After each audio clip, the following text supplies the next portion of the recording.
Thank you, PS. Good morning. With your team, IG, good morning. We'll proceed with the meeting. You're welcome to this meeting. Honorable members from my right, you can proceed and introduce yourselves. Thank you, Chair. Good morning, PS and your team. My name is Jacqueline Sabao, Member of Parliament for Chikankata Constituency. I'm the Vice Chairperson of the Public Accounts Committee. Thank you. Thank you, Chair. Good morning, PS, with your team.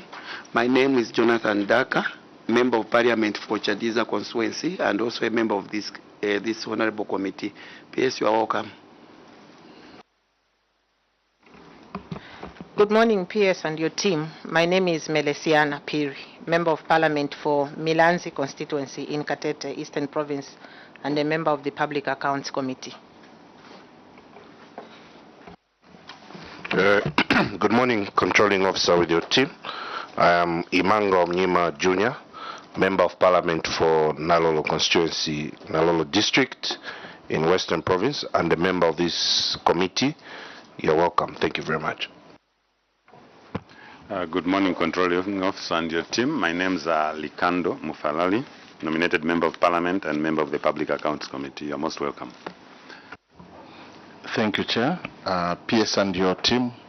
Lumai Victor, my name's from Northwestern Province, Chavuma, a member of this committee. Thank you, Chair. Good morning, PS and your team. IG, is good to have you here. My name is Nicholas Mukumbi, a Member of Parliament for Sorwezi West Constituency in Karumbira District, and I'm a member of this committee.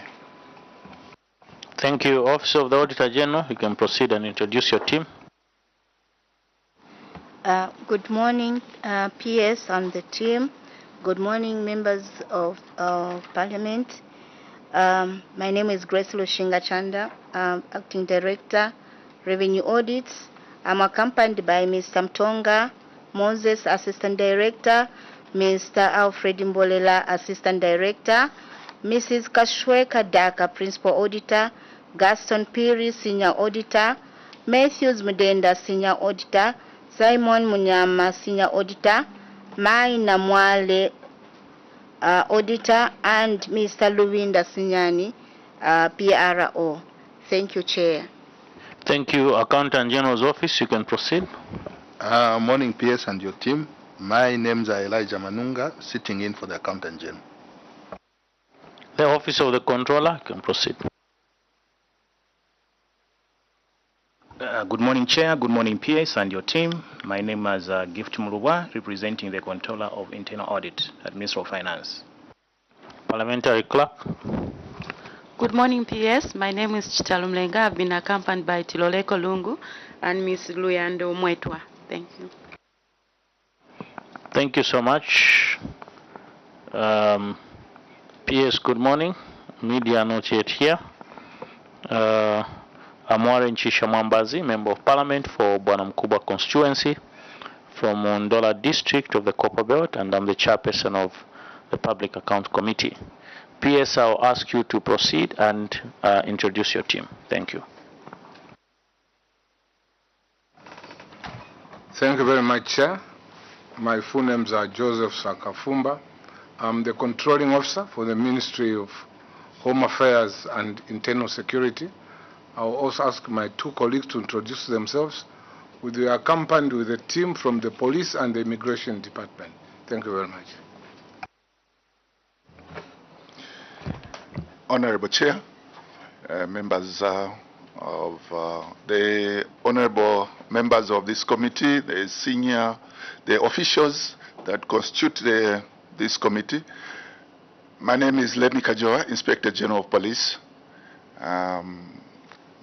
Pass over to my colleague. Good morning, Chair and your team. My name is Inos Chivombe, Deputy Director General in charge of Operations Immigration. Thank you. Thank you. You can proceed from the other line there, then we'll end the other side. Thank you. Good morning, Chair. My name is Vanji Chisumpa, Director of Finance at the Ministry of Home Affairs and Internal Security. Just speak up and speak through the mic. I didn't hear your full name. My name's Vanji Chisumpa, Director Finance at the Ministry of Home Affairs and Internal Security. Good morning, Chair. Good morning, members of the committee. I'm Edward Slater, Assistant Director in charge of ICT. Good morning, Chair. Good morning, members of the committee. My name is Kamfunti Chilambi, Director of Finance at Zambia Police. Good morning, Honorable Chair and Honorable members of this committee. My name is Kampamba Mutala. I'm the Head of Procurement for Ministry of Commerce, but I'm here as former Head of Procurement for Ministry of Home Affairs. Thank you. Thank you. You can proceed.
Thank you, PS. I haven't heard of internal audit from your ministry. Where is internal audit?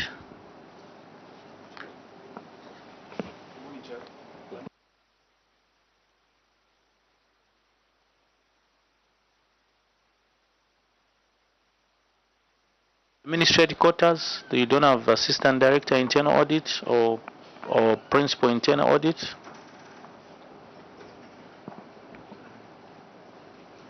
Chair, the Director Internal Audits is attending to another parliamentary pack memorandum with prisons, so she was unable to come through.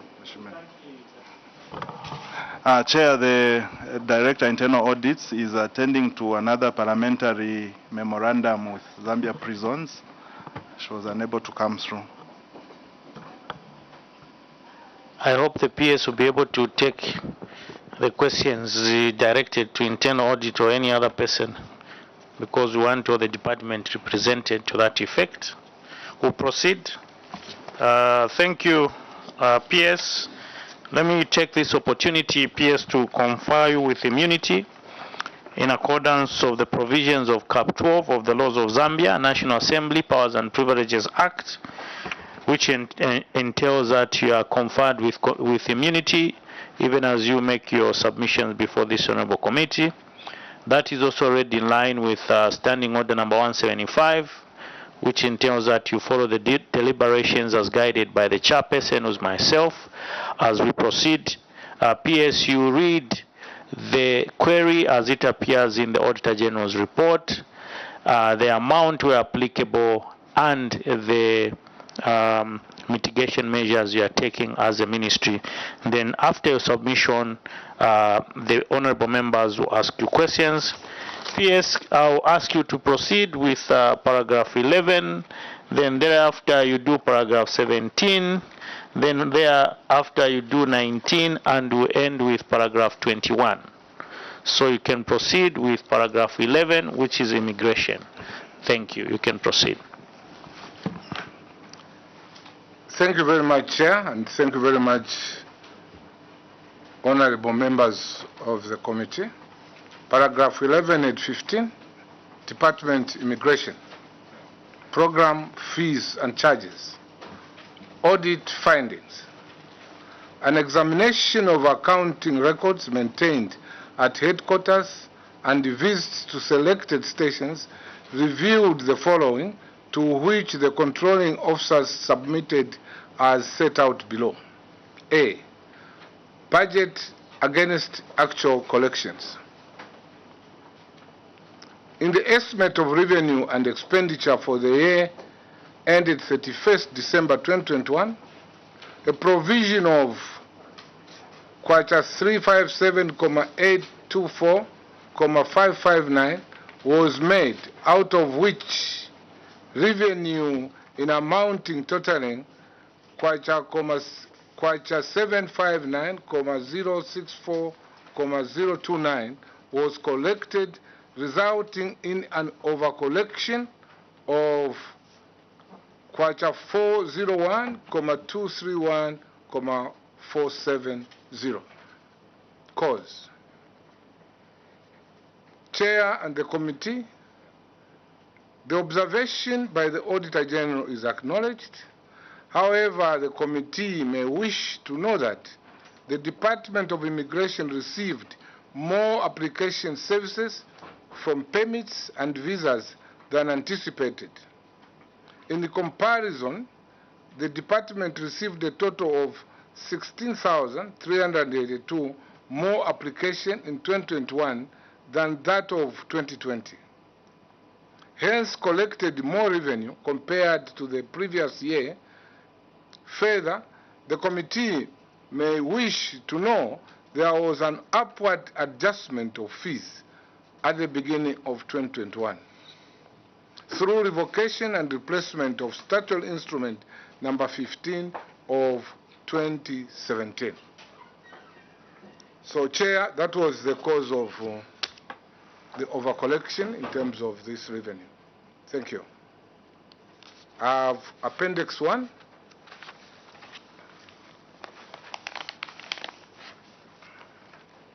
Which basically demonstrates what transpired in order of, as an answer to the overcollection. Thank you very much, Chair. I'll pause there and wait for questions, if any. PS, you proceed and finish the entire paragraph, then we'll guide you. You can proceed. Thank you very much, Chair. Irregularities in the management of revenue. 1. Misappropriation of revenue, immigration headquarters. Section 1341 of the Public Finance Management General Regulations of 2020 stipulates that an office holder who collects revenue is required to bring to account on a daily basis the total collections received.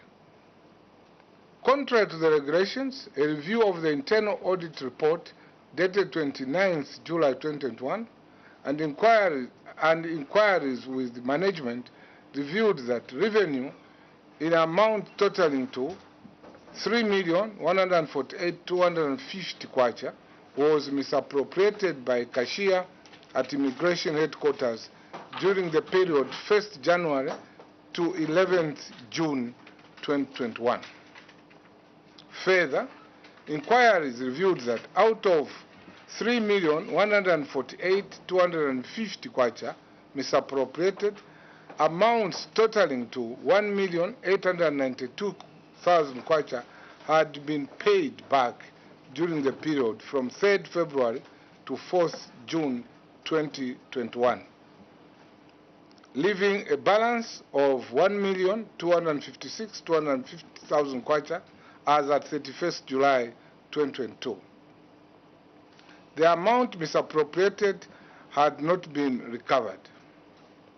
In addition, during the period from 18th June to 15th July 2021, the same officer obtained funds from the safe in amounts totaling to kwacha 397,835, of which 250,000 had been recovered. Cause. The cause of misappropriation of revenue from the findings by the auditor was a result of fraudulent acts by the cashier who was responsible for the banking of the revenue. Collective actions. The observation by the Auditor General is noted. However, the committee may wish to know that based on the internal audit report, which reviewed the misappropriation of revenue by the cashier, management had swiftly acted on the matter by suspending the officer and reporting the matter to the Drug Enforcement Commission. The erring officer in question has since been arrested and is appearing in the courts of law, and administrative management recommended for a dismissal to the civil service. The officer has since been dismissed by the Civil Service Commission, which has further recommended the recovery of the unaccounted revenues from the officer's terminal benefits. Furthermore, the committee may wish to note that management has since tightened internal controls among them. 1. Non-handling of cash at headquarters for payment. 2. Only accept certified bank managers' checks. 3. Daily supervisions of deposits of checks by senior officers. 4. Encouraged all applicants to be making payments online using the Zambia Immigration Management System platforms. Chair, I have Appendix 2 and 3, which basically confirm the actions taken against the officer.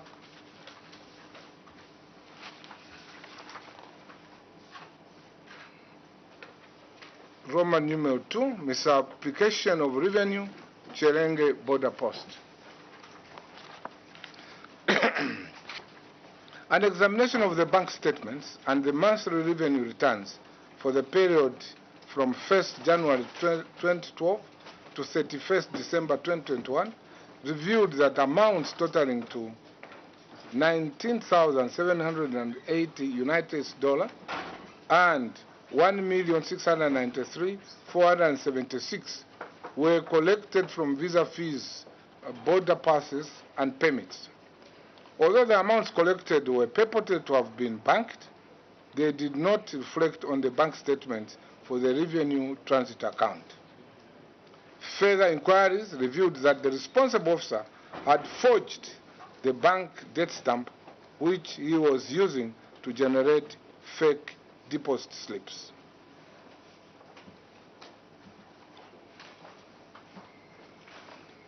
Cause. Chair, the cause of misappropriation of revenue from the findings by the Auditor General was a result of the fraudulent acts by a cashier who was responsible for the banking of revenue. Collective actions. Chair, I acknowledge the observation by the Auditor General. However, the committee may wish to know that, based on the internal audit report, which reviewed the misappropriation of funds by the officer, management had acted on the matter by suspending the officer and reporting the matter to the Drug Enforcement Commission. The suspect has since been arrested and is appearing in courts.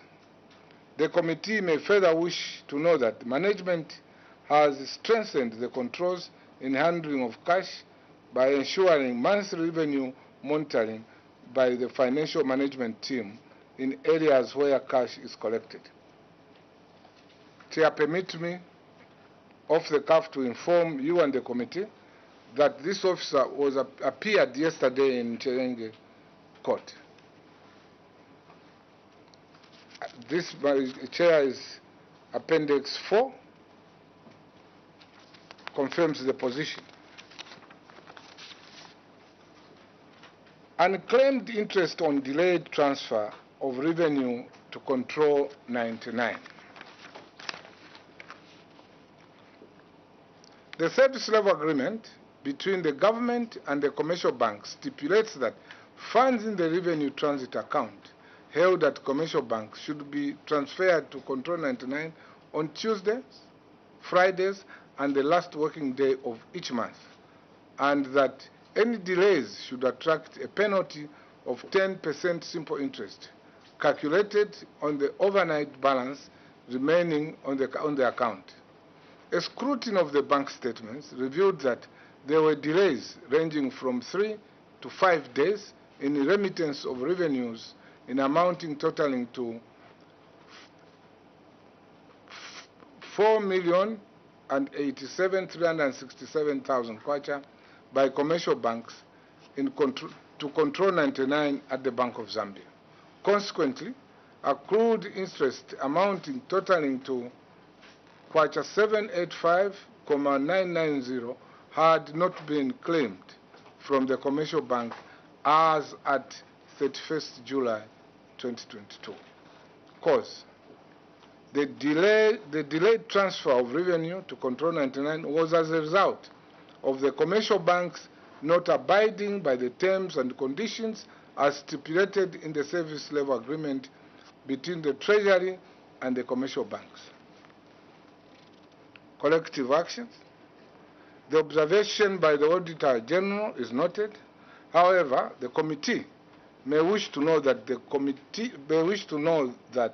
Committee of Public Accounts in the last sitting of 2020 recommended that the Secretary to the Treasury must provide a policy direction on the administration of service level agreement by other spending agencies.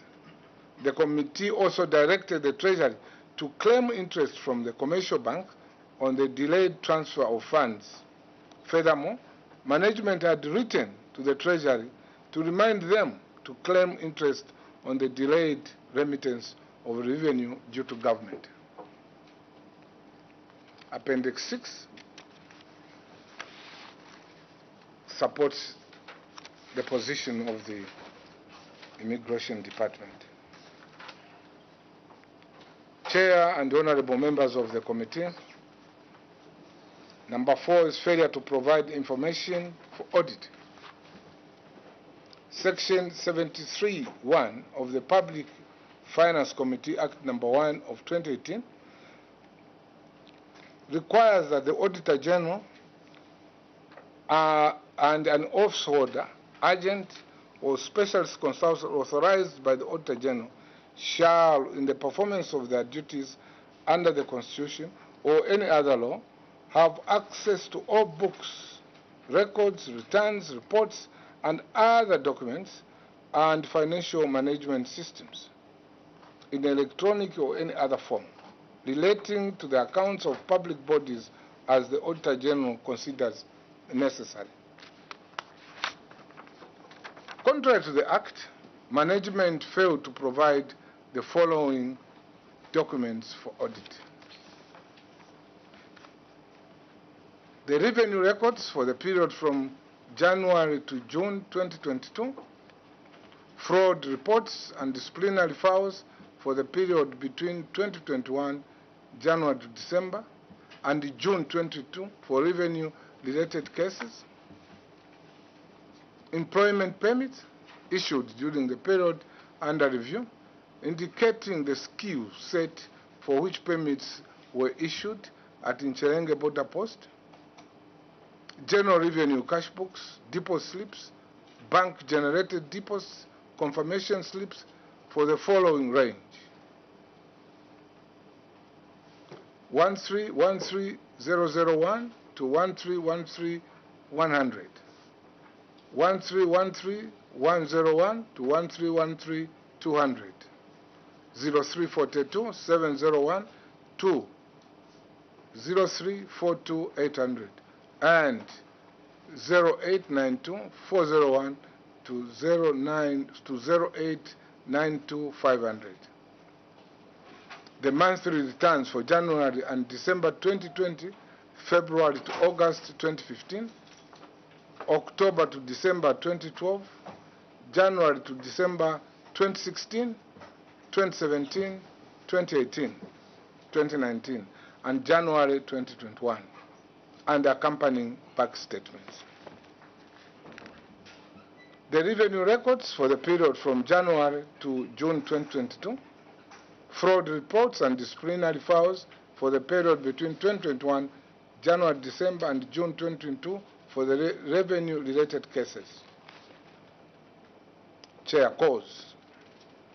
I acknowledge the observation by the Auditor General.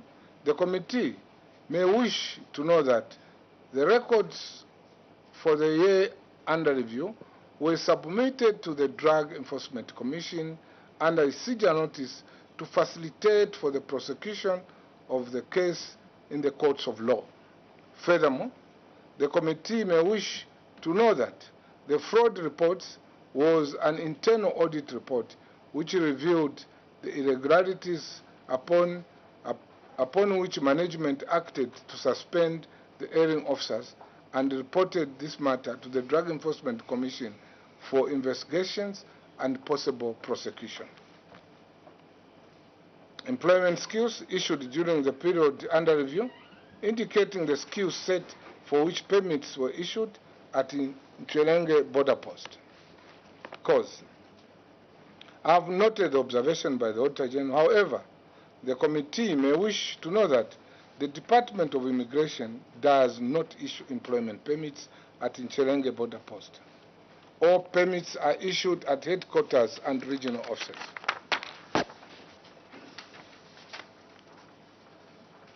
General revenue cash books, depot slips, bank-generated deposit confirmation slips for the following range: 131-3001, 1313, 100, 1313-101 to 1313-200, 034-2710, 304-2800, 089-2401, 089-2500. Cause.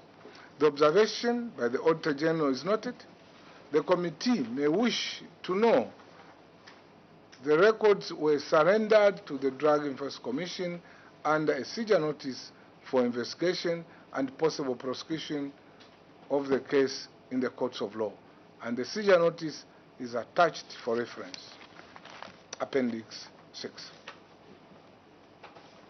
The monthly returns for January and December 2020, February, August 2015, October, December 2016, 2017, 2018, 2019, and January 2021, and accompanying bank statements. Cause. The observation by the Auditor General is noted. The committee may wish to know the records were surrendered to the Drug Enforcement Commission under a seizure notice for investigation and possible prosecution of the case in the courts of law, and the seizure notice is attached for reference. Appendix 7. Chair, members of the Honorable Committee, I submit. Thank you. Thank you, PS. Honorable members, I propose that the PS continues to submit, then thereafter we'll ask questions. So PS, we can proceed to paragraph 17.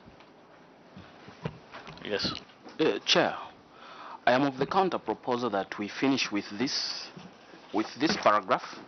The moment we are done, then we can go to the next. You mean we question this paragraph? Yes. No, I think in the interest of time, let's do, it's a small one. Let's do another paragraph, then maybe we can question the two paragraphs. Because migration is very small. Yeah. So we can proceed to 17, which is Zambia Police.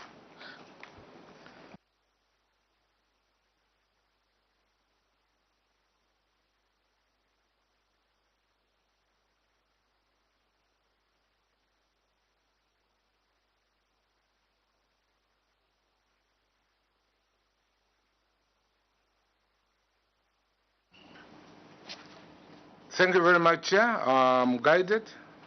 Paragraph 17, head 11, Zambia Police. Program 2021, Activities Various, Subject, Accounting and Other Irregularities. A. Budget against actual collections.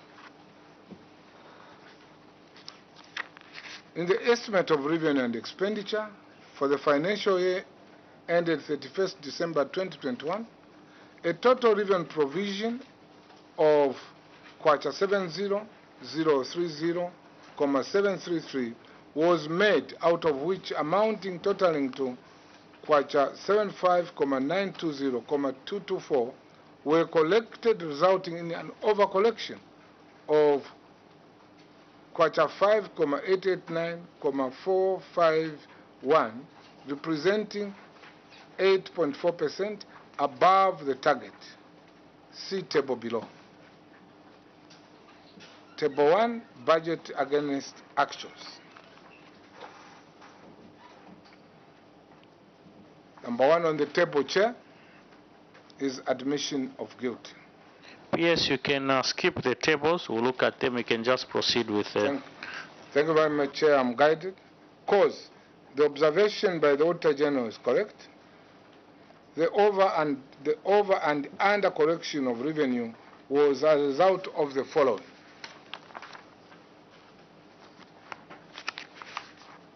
Admission of guilt. 1. The increase of kwacha 1,335,238 in admission of guilt collections is as a result of enhanced crime prevention strategies put in place by Zambia Police Service, which resulted in an increase of reported incidents of crime. 2. Speed fines. RATSA. I wish to inform the committee that kwacha 836,789 of the kwacha 75,920,224 was collected by Road Transport and Safety Agents RATSA and the Zambia Police Service joint operations through static speed cameras. This amount was subsequently credited to the Zambia Police Revenue budget line by Ministry of Finance. Firearm license fees. The undercollection of kwacha 5,1990 in the firearm fees collection in 2021 is attributed to security control measures put in place to prevent proliferation of firearms in our communities. 4. Interpol fees. The increase of kwacha 873,838 was as a result of increased volumes of motor vehicle clearance in the year under review. Further, the decentralization of Interpol services to all provinces has contributed to the increase in collections. 5. Police reports. The police report revenue column does not appear on the approved customized deposit slip, which all commercial banks use for the general public to deposit revenue for Zambia Police into Control 99. This resulted in fees for police reports being deposited under other fees. Fingerprints. The increase of kwacha 726,251,00 can be attributed mostly to an increase in the demand for fingerprint services by members of the public. Other fees. These are fees which include, among others, police reports, certification of documents, marine fees, and stock movement, and so forth. The overcollection of kwacha 4,627,951,00 is largely attributed to the police report fees, which has been reported under the fees, other fees.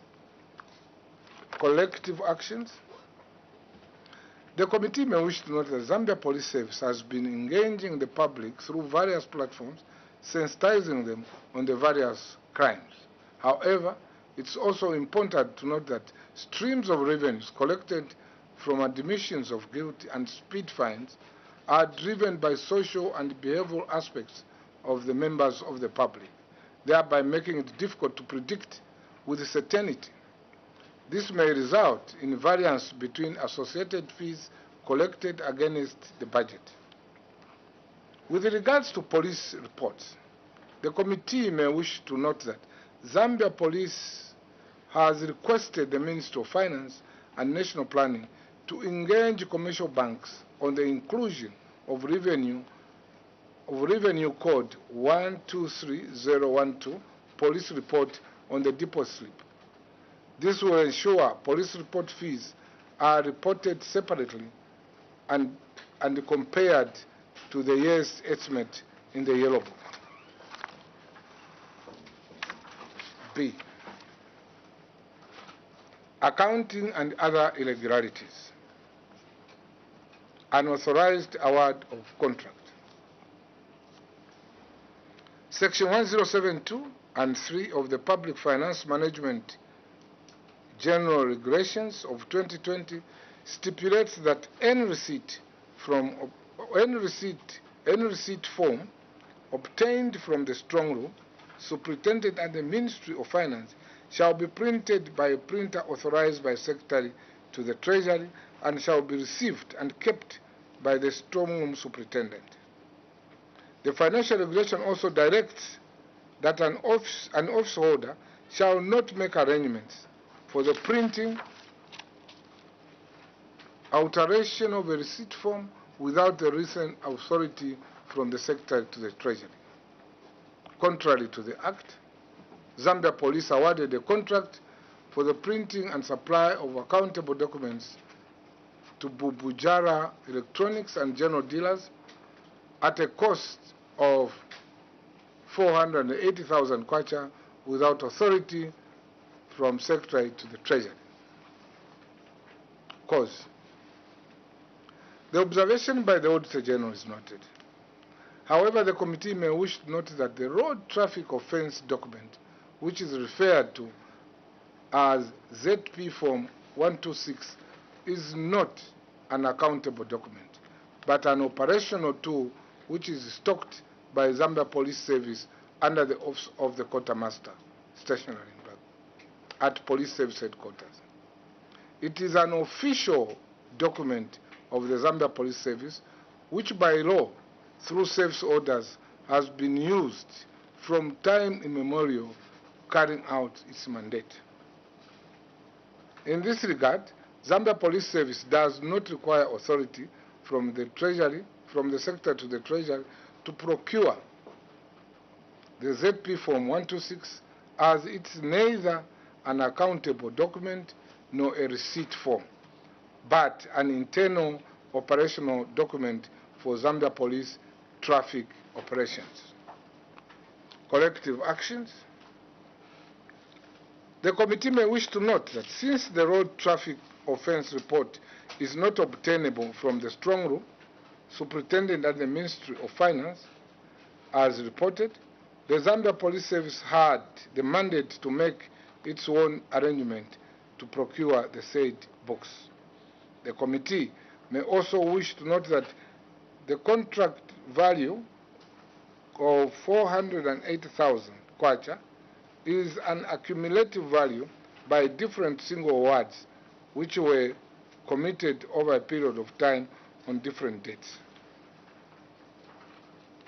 There's Appendix 1, Chair. 3.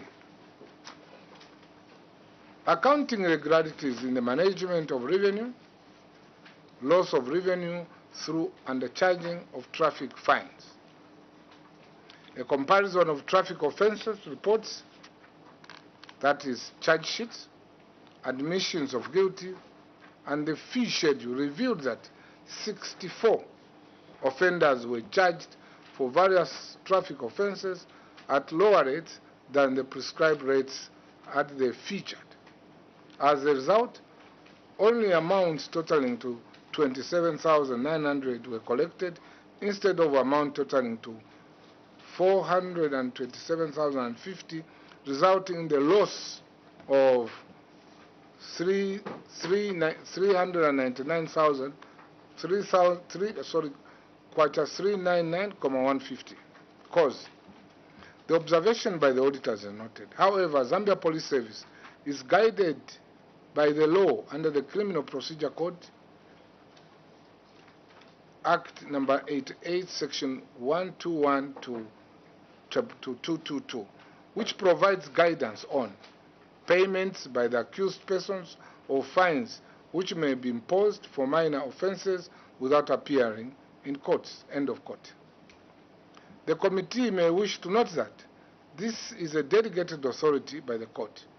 Therefore, the penalty fee is limited to only 1,500 penalty units, which translates into 450 kwacha, that a prescribed officer can charge an offender who admits being guilty. Corrective measures, corrective action.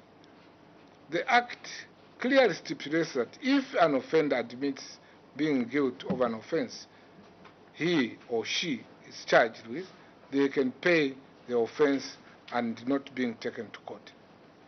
In view of the above, Zambia Police Service will continue following the law as stipulated in the Act. Chair, there's an appendix there, Appendix 2, next out of Criminal Procedure Code 88, section 221, subsection 1, from 1, 2, and 3.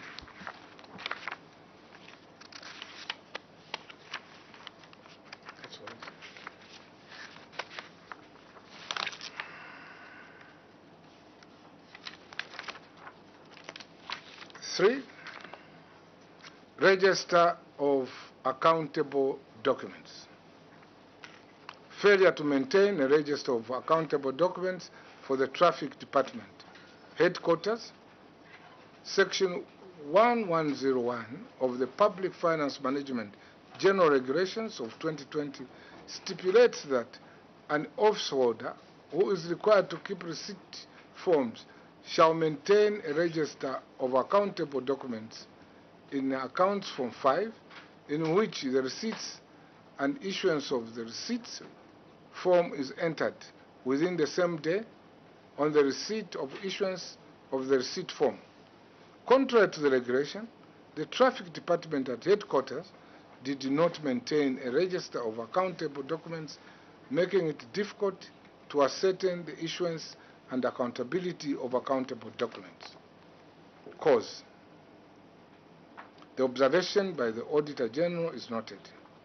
The committee may wish to note that the register of accountable documents was misplaced during the previous audit. Collective actions. The committee may wish to note that the issues was immediately brought to the attention of the auditors, but unfortunately the book has not been traced up to now. Owing to the importance of the documents in the administration of collection of government revenue, it has since been replaced, updated, and currently in use. With that, having submitted that in chair, I humbly submit. Thank you. Thank you, PS. Honorable members, paragraph 19 is also very short. We can leave out 21 because this is 19 is also police. So maybe the PS can submit. If I look at pages, the rest is just appendices. So maybe you can submit, then we look at these paragraphs. Then we leave 19 maybe for tomorrow, if that is agreed.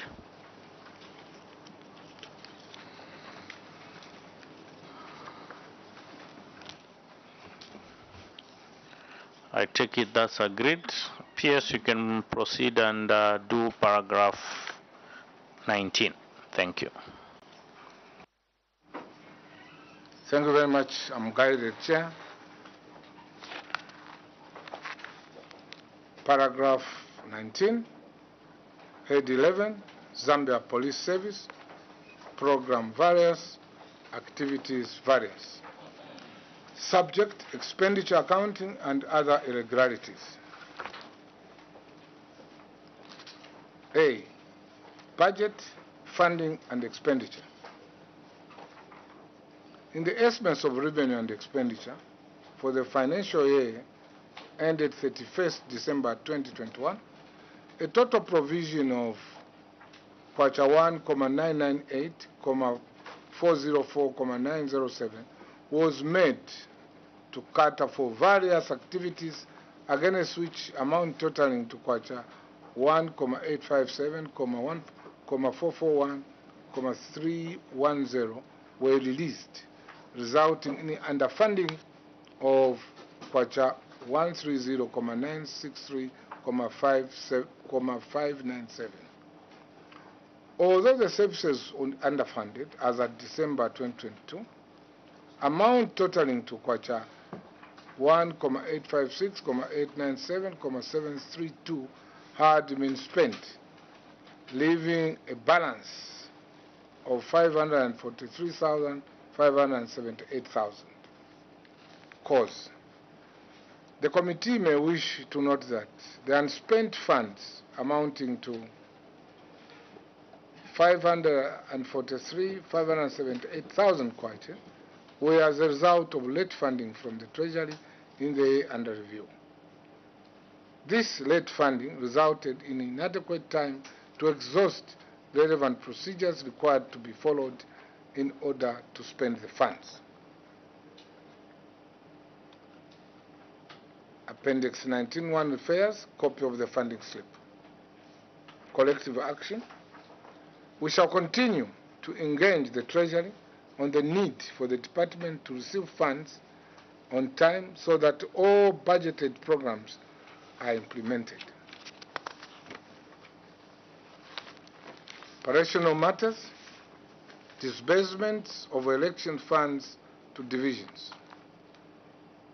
During the year under review, amounts totaling to kwacha 68,172,245 were disbursed to Zambia Police Service for the purpose of conducting elections operations and other special operations. The following were observed: questionable signatures for payments of election funds to individual officers. In August 2021, 2 cashiers withdrew funds in amounting totaling to kwacha 2,908,500,000 for the purpose of payment for out-of-pocket allowances for policing in the 2021 general elections. There's a table below. A review of acquittal sheets availed during the A review of the acquittal sheets reviewed that a total of 417 officers who were paid amounts totaling 431,825,000 kwacha appended different signatures on different acquittals despite their names, national registration card numbers and service numbers being the same, thereby rendering the acquittals questionable. Cause: the committee may wish to note that due to the urgency and sensitive nature of the operations during election time, officers were deployed early to various duty stations before they could be paid their allowances. Therefore, some officers were signing and collecting allowances on behalf of their colleagues because they could not leave their operational areas to come and sign for their allowances. Hence the reason they signed for others. However, the committee may wish to note that there have been no complaints from any of the officers from State House divisions of not having received their allowances that were due to them during the election period. Collective actions. Having acknowledged the Auditor General's finding concerning the questionable signatures, management started engaging all the officers from State House who were on duty and received allowances to sign on their acquittals as a requirement, and since there has been no query from the officers, everyone signed the acquittals. This has taken a bit of time due to some transfers and movement of some officers from State House to other divisions. The acquittals are available for verification. This has, further, Chair, responsible officers have been guided to follow financial regulations at all times on matters relating to finance.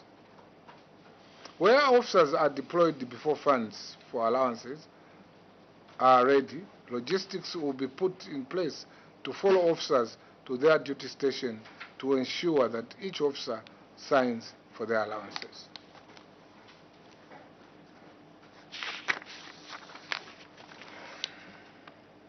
Contract management, procurement of goods and services.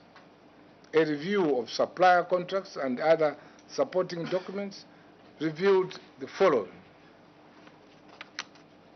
Contract for supply and delivery of various police uniforms and equipment for Zambia Police. On August 4th, 2016, the Ministry of Home Affairs entered into a contract with the Mikalile Trading Limited of Hong Kong for the supply and delivery of various police uniforms and equipment at a contract sum of United States dollars 59,997,104 with a delivery period of 6 to 8 weeks. As at 31st December 2021, amount totaling to United States dollar 34,312,422 had been paid to the supplier. Supplier credit agreement.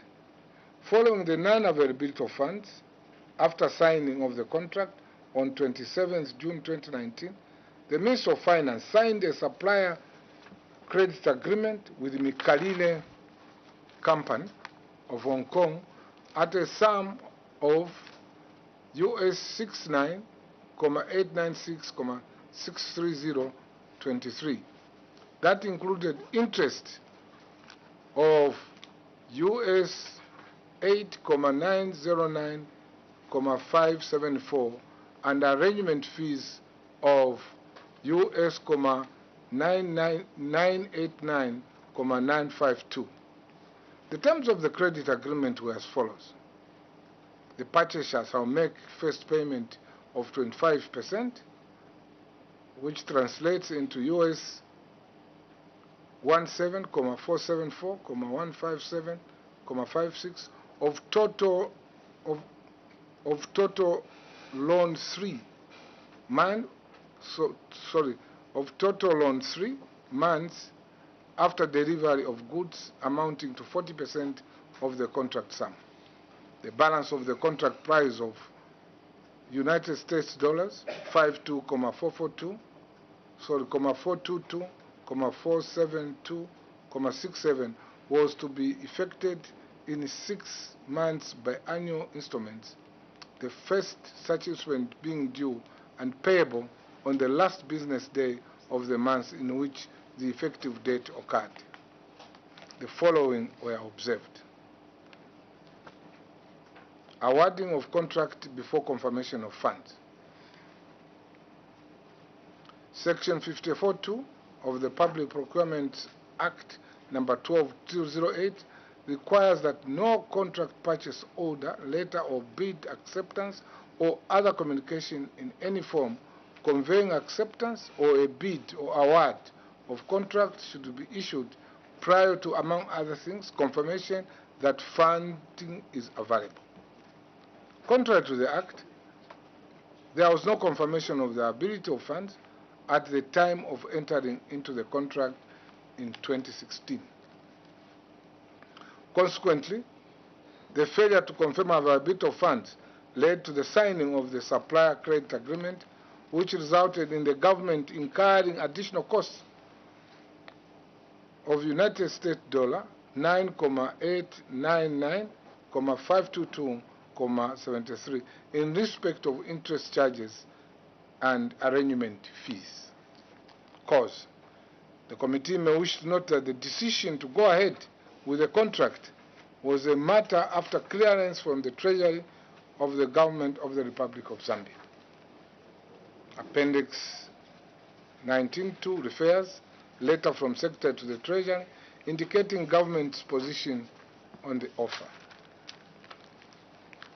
Collective action. Management shall continue to seek clearance and guidance from relevant authorities before committing public funds through contracts. 2. Delivery of equipment outside the contract.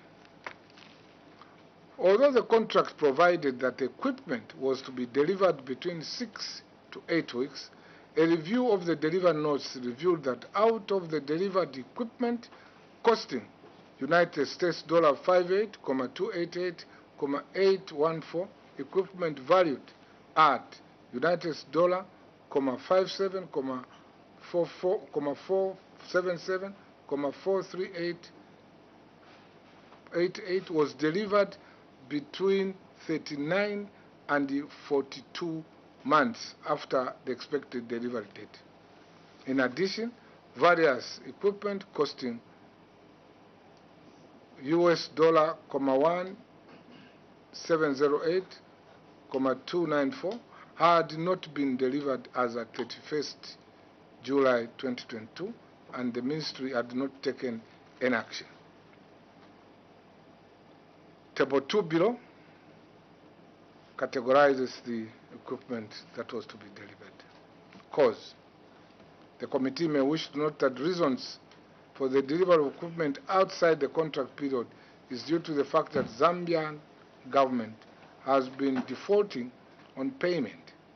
Significant payments for the equipment have been made by the supplier, but the financing bank has not released the financial payment due to default payments by the government of the Republic of Zambia as per financing agreement.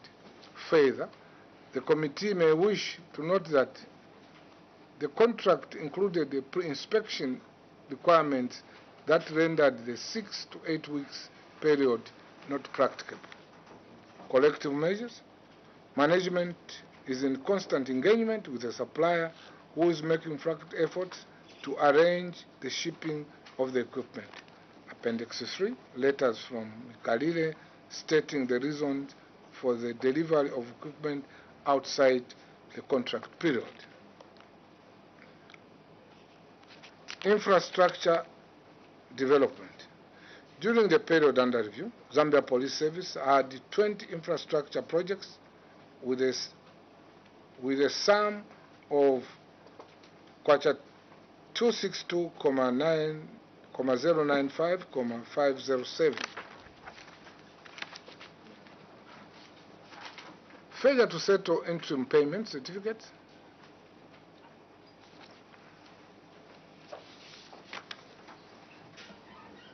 Chair Clause 431 of the General Conditions of Contract provides that payment shall be adjusted for deductions for advance payment and retention. The client shall pay the contractor the amount certified by the project manager within 28 days of the date of each certificate. A review of records revealed that Zambia Police Service had a total of 10 outstanding interim payment certificates in amounting totaling to kwacha 331,170,69800 that had been outstanding as far back as 2015. There is a table below, Chair. Cause, the committee may wish to note that failure to settle interim payment certificates for the above projects is due to lack of funding. Collective actions. Management has been engaging the Minister of Finance to mobilize funds to pay off outstanding IPCs for ongoing projects arising from the engagement. A total of $1,163,1,285,71 was released and used to liquidate some IPCs. Management will continue engaging the Treasury. There's an appendix there. In addition, the service has signed 3 contracts at the sum of 175,924,004 between 2015 and 2016, which had not commenced as at 30th June 2022 due to non-payment of advance payment in amounts totaling to 27,390, 741, the table below, Chair, contracts that had not commenced. Cause: the committee may wish to note that the non-payment of advance payment was due to lack of funding.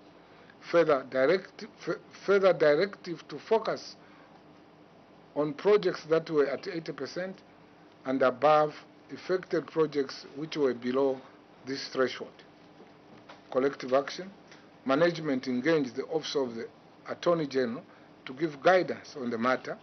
The Solicitor General, in his response, guided that since the projects have been delayed due to inadequate funding and not legal matters, an option should be sought from the Ministry of Finance and the National Planning, who should assess each project on a case-by-case basis and guide accordingly. A letter has since been written to the Treasury over the matter.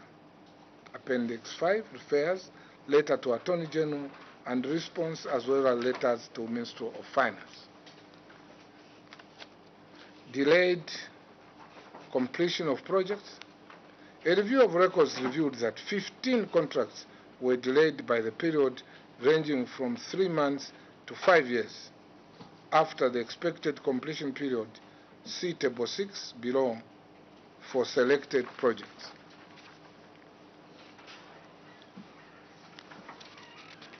Chair, what follows is the table for the selected projects.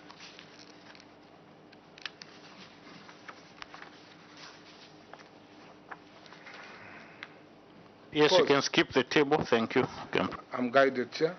The cause: the committee may wish to note that the reasons for the delay in completion the project is due to lack of funding from the Treasury. However, the committee may also wish to note that the Ducton Construction Limited, the company engaged to construct housing units and a police station in Serenge, is not owed any amount, as there has been no further certified works done. Mwamona Construction Company, a company constructing Liteta Police Post, was paid part payment of 100,000 out of a total amount of 231,234.91 on 27th October 2022, and the contractor is back on site. Kindly refer to Appendix 19. Kindly refer to Appendix 6 for proof of payment. Collective actions. Management has continued to engage the Ministry of Finance to secure funds for payment of outstanding amounts to contractors, and funds are being released, though slowly, to clear the outstanding IPCs. I submit, Chair. Thank you very much. Thank you, PS, for your submission. Honorable members, I think we can look at the 3 paragraphs, and we'll leave the ministry headquarters. Unless I seek the indulgence of the committee. If you'd want to submit everything, then we can look at questions even tomorrow. So anyway, then we'll proceed with the 3 paragraphs. We can start now looking at paragraph 11, immigrations. We ask questions in that order. Then from there, we'll revert back to 17, then 19. You can proceed. Honorable Lumai, you can proceed. Thank you, Chairperson. Thank you, PS, for that long submission. Chair, it has been close to 1 hour, 30 minutes or 2 hours. And yeah, the PS has done his best. Chairperson, allow me, Chair, to state that the last 4 or 5 years, the queries for Ministry of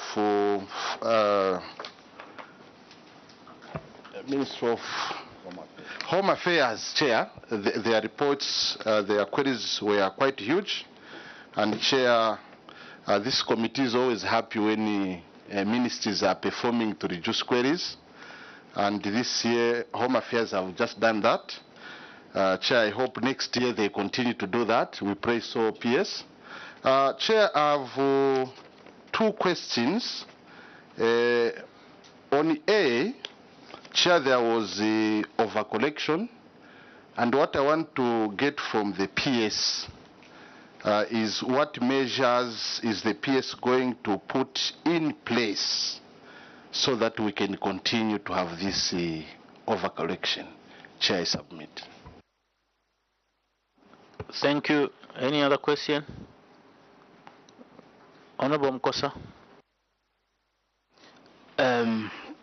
Chair, I would like to find out if one of the reasons as to why there are these over collections, it's because of budget slacks. Thank you, Chair. Thank you. PS, you can proceed.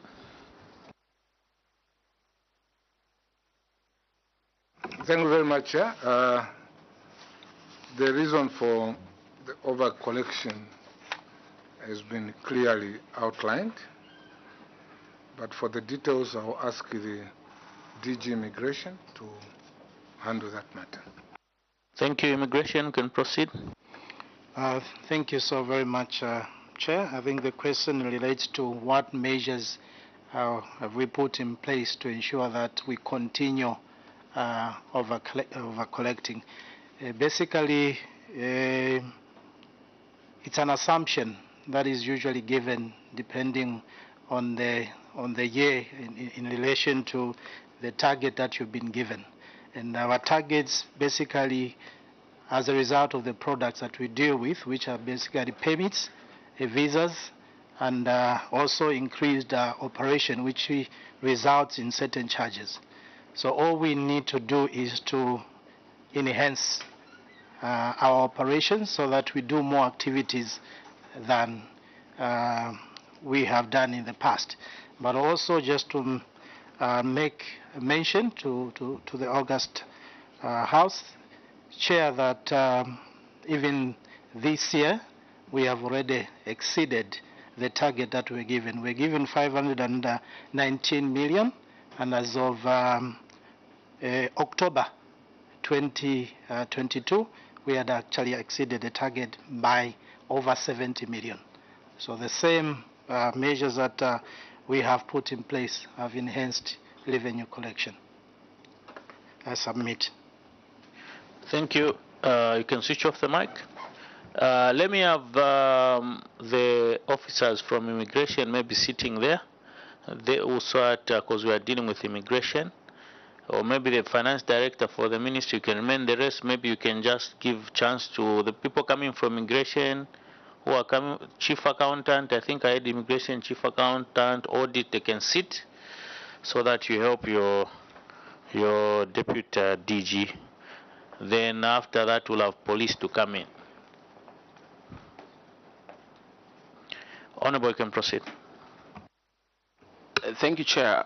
My question was not answered because I asked if this is not as a result of budget slacks, because already, as you are explaining, last year you had a budget of 357 and you over-collected by over 100%. Of course, it's good to the government that you have collected more, but I am seeing that there is an issue of setting unrealistic targets, because last year you said 357 and you collected over 700 million. This year, despite you having collected 750 million, the target that was set for this year was 500 and something, which is much, much lower than what you collected in the previous year.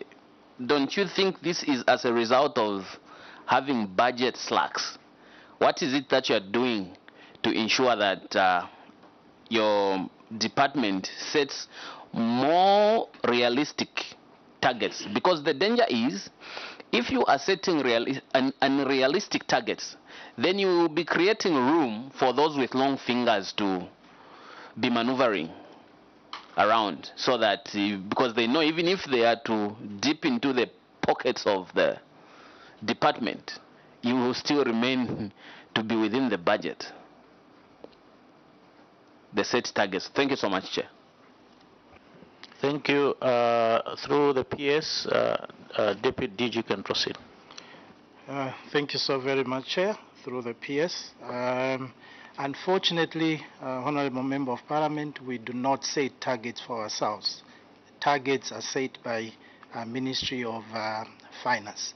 So we basically follow what is given to us, and we have no say in what is given to us. All we do is prepare to ensure that the target is achieved. Increased operation, tighten the loose ends that you're referring in terms of expected revenue pilferage. So ours is to enhance our activities to ensure that we meet the target that is set for us. Thank you, Chair. Thank you. Yes, PS. Thank you, Chair. Let me just supplement what the DG has said. The source of revenue for the immigration is a little bit difficult to put a timeline to it, because the sources are unpredictable. These are visa, fees, tourists entering the country.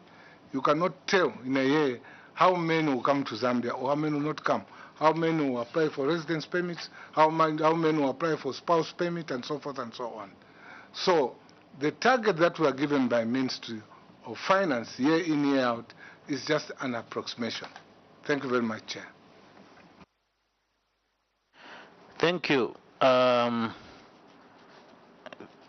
Maybe just also PS, there was this misappropriation of funds at the immigration headquarters. I think on your submission on page 2, we have an officer who got funds from the safe. After being interrogated, they had to reimburse part of the money. Maybe DG from immigration and your chief accountant, I don't know if it's a director of finance, because this I believe should be a cashier. Was the cashier not supervised for such an issue to transpire at your immigration headquarters of this misappropriation of funds? Honorable Lumai. Yeah, thank you, Chair. Chair, just in addition to your question, Chair, I would have loved to go deeper into this query. Now we are told the matter is before the courts. However, I'm concerned, Chair, because the Republic of Zambia is wide, it's big. What I want to find out from the PS measures to see to it that at Chingi border in Chavuma, where I come from, this thing does not happen. Kazungula, this does not happen. So I just wanted to understand what measures have they put in place. We have seen the control measures here in Lusaka, but now I'm concerned about the other border posts. Chair, submit. Thank you. Maybe before PS proceeds on the measures, would like to know from DG on what transpired, and because I believe this officer was being supervised by being a cashier. There are returns to that effect which are made, checked, signed. What really transpired, DG? I mean, at Deputy DG Operations, you can proceed. Yes, PS, you can proceed. Chair, thanks very much for that question. But Chair, as we indicated in our submissions, these two matters are currently before the courts of law, and one of the accused persons appeared before the court yesterday. I want to be guided. I'm aware that we have immunity, which you have conferred on me. whether it would be prudent for us to go in details of what transpired when the court is yet to get evidence of what really transpired against this gentleman, so that the courts can either find him guilty or not. I'm not sure whether it will not be sub judice for me to proceed, bearing in mind the immunity conferred. Thank you, Chair. Thank you, PS. I think what we'd like to know is the supervisory role, because we don't want this thing to transpire, not to usurp or look at what is transpiring in the courts of law, but we believe there are roles and people have got duties to supervise such officers. Where was the lapse in that effect? Where was the supervisor who did not discover that such a vice was happening under their watch? I think that's what we'd like to know. Thank you. Yeah, thank you so very much, Chair. I must make mention that the cashier is under the supervision of the accountant, ordinarily, who has to check on regular basis, including adherence to public finance requirements. The cashier is expected that in terms of cash that is receipted has to be banked within 72 hours as per law required. But you may realize that part of the money that was actually embezzled is operation funds, which was in the custody of the cashier. Now, such funds, of course, are dispensed in a certain way, again under the supervision of the accountant, who is in part of my team. With your indulgence, perhaps I can just invite the accountant just to shed more light on that. Thank you, accountant. You can proceed and shed more light on what has been submitted. Good morning, Chair. Going by what had transpired at the department, at the time of the loss of funds, the cashier was being supervised by the assistant accountant, and there was a bit of a lapse on the part of the assistant accountant. So when this thing was annexed by the internal auditors, he was also put on suspension because management thought that maybe these people are working in conjunction. However, after I was cleared, management came up with further controls whereby I, as the head of accounting, every deposit that was made on a daily basis, I was able to check, and that is what we've done. So from June, from the time when she was suspended, there's never been any loss of funds. There's never been any delay in terms of banking.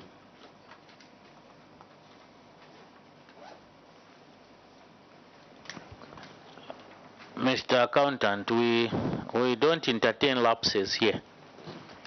That's why people have got their supervisory roles, is to ensure that they supervise their junior officers and ensure that government funds are protected. So that issue of here people come and say lapse and oversight, that's an excuse which we don't entertain as a committee. Would want a befitting answer as to why the aforesaid cashier was not supervised to ensure that funds are not lost. Honorable Mukumbi, you've got a question. Yes, Chair.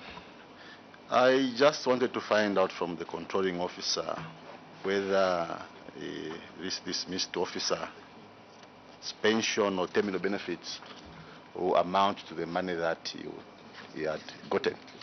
Because here you are saying you are going to recover the funds. So I just want to find out if at all that would happen. Whether the money that is owed to him will amount to the money that he got. Chair. Thank you. I don't know if it's PS taking it up. We can switch off the mic, Mr. Accountant there. We are still coming back to you. We don't want that reason. PS, you can proceed. Or is it the DG operations? You can proceed. Thank you so very much, Chair. Through the PS, it is expected that a calculation will have to be done as to how much at the point of dismissal the officer's savings would have been. That's one. Two, the mere fact that she has been reported on criminal matters is that punishment that the court would deem appropriate for that wrong may be enough to atone for that particular wrong. So it's a two-way situation.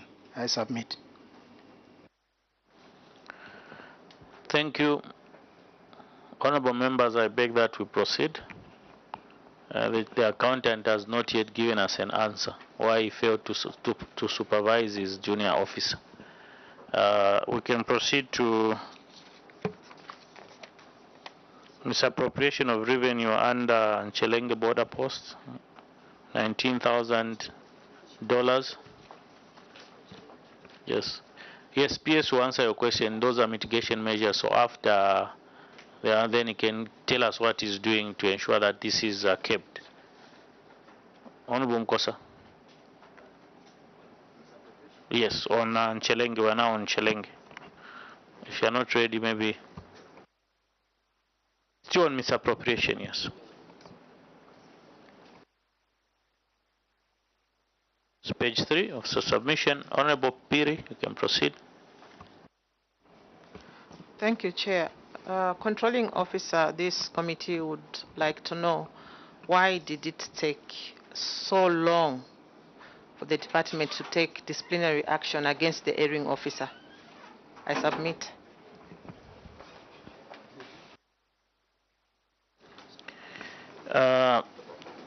Thank you, Honorable Melesiana P. PS, you can proceed. Thank you so very much, Chair. Why did it take long to take disciplinary action? Honorable MP, if I got your question right. By its very nature, fraud is not an easy criminal activity to detect. Like you have seen, it has been going over a period of time, and you attribute to this wrongdoing to fraudulent activities. Auditors have been to the place, accountants have been to the place to check on the routine way of doing things, but they were unable to discover the anomaly. It was discovered by the office itself when they looked at the lifestyle of an officer, where the officer in charge and the regional commander took interest. They actually, the office that went to go and investigate in detail whether what was being deposited at the bank was actually getting to the Control 99. It is at that point that we discovered that actually the stamp was fictitious, and the documents that were created were not genuine false accounting and genuine accounting documents. So from that perspective, under our supervisory role, that's how auditors were invited in. And immediately our suspicion was confirmed. The officer was charged appropriately, the suspension was put in place, and the matter reported to Drug Enforcement Commission. So it did not take long. It was almost immediately after the anomaly was reviewed that administrative action, including reporting for criminal activities, was done by the office. I submit. DG Operations, when was this issue discovered by your by Department of Immigration after the audit report? When was it discovered?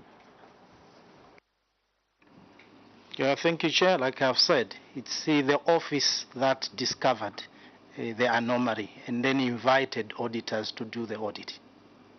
So it's not the other way. When was it discovered? That's the question. If I refer you to the record that was shared by PS, the matter has been going on between 2012 until 2019, sorry. That's when the discovery was done. So 2019 is when the matter was brought to the attention of the auditors. And immediately an audit took place. It was discovered that there was actually fraud. It's when administrative action was taken. The question comes back, who supervises these officers? Because if you look at the time from 2012, 13, 14, 15, all these years it's been ongoing, and the Department of Immigration did not discover only until 2019. What kind of systems do you have? Even the supervision. You are telling us from 2012, that period to 2019, you had no internal audit from immigration who went there to audit some of these posts to bring out some of these issues until 2019. Honorable Mkosa. Thank you, Chair. DG, through the controlling office, I would like to find out if there were any measures to rotate the cashiers at their level, because you have so many borders, and I don't think it's appropriate and prudent to keep one cashier in one place for 8 years. Thank you, Chair. Thank you. Honorable Mkumbi, you have a question? Chair has been overtaken, but I just wanted to find out. I believe this cashier had a supervisor. Surely, that to take, is it somewhere around 5 years or 6 years for one to notice that something wrong was going on in the cashier's department or in the finance department? Surely, is this supervisor still with the ministry? Do you have them in the ministry controlling office? Because we want to know what role they were playing as well. I submit, Chair. Thank you. DG, you can proceed to answer the questions. Thank you so very much. Like I've said, and I'll be able to repeat myself, I think this is fraud. And fraud detection is not easy. On the face of it, examining the books, it will tell that this officer was collecting the money. He was going to the bank to go and deposit. Several auditors in the years mentioned have gone to audit these books, and the reports that they've been giving to us were positive. There was no wrongdoing. So audit on routine basis, year in, year out, was being done. Auditors are experts, accountants, we do the revenue monitoring on a quarterly basis every year. Chair, you see, DG, when an audit is undertaken and it fails to pick some of those queries, it's an ineffective audit. So you can't have 5 audit rounds and they fail to pick. Then there is a problem with the internal controls. I can see the accountant raising his hand. Chair, I must mention that this was a...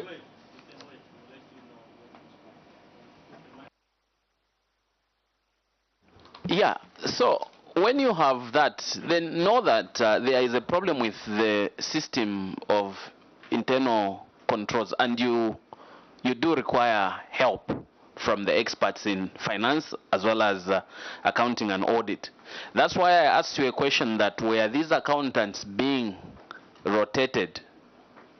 Because we need to have an explanation as to how that happened. In an event that we don't even know the problem, where the problem was, then it is the irregularity is bound to happen again in future.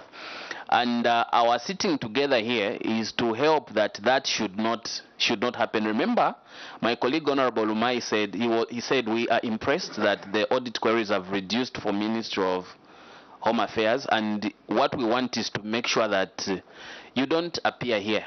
That's what we want. That's our desire. But if we are not understanding how some of these problems were coming about, then it is going to be difficult for us to put an end to these irregularities. So you need to understand how the problem happened. I will not agree with you when you say, no, fraud is a complex matter, it's dynamic, sometimes you can never know how a fraudster is thinking. No. We need to put measures in place to protect the government resources. And like Chair stated, here we do not accept lapses. Thank you, Chair. Thank you. Honorable Wamnyima. Thank you, Chair. Controlling officer, through you to the DG. Does this department have internal audit? The Office of Internal Audit? And if this internal audit is available, where are they?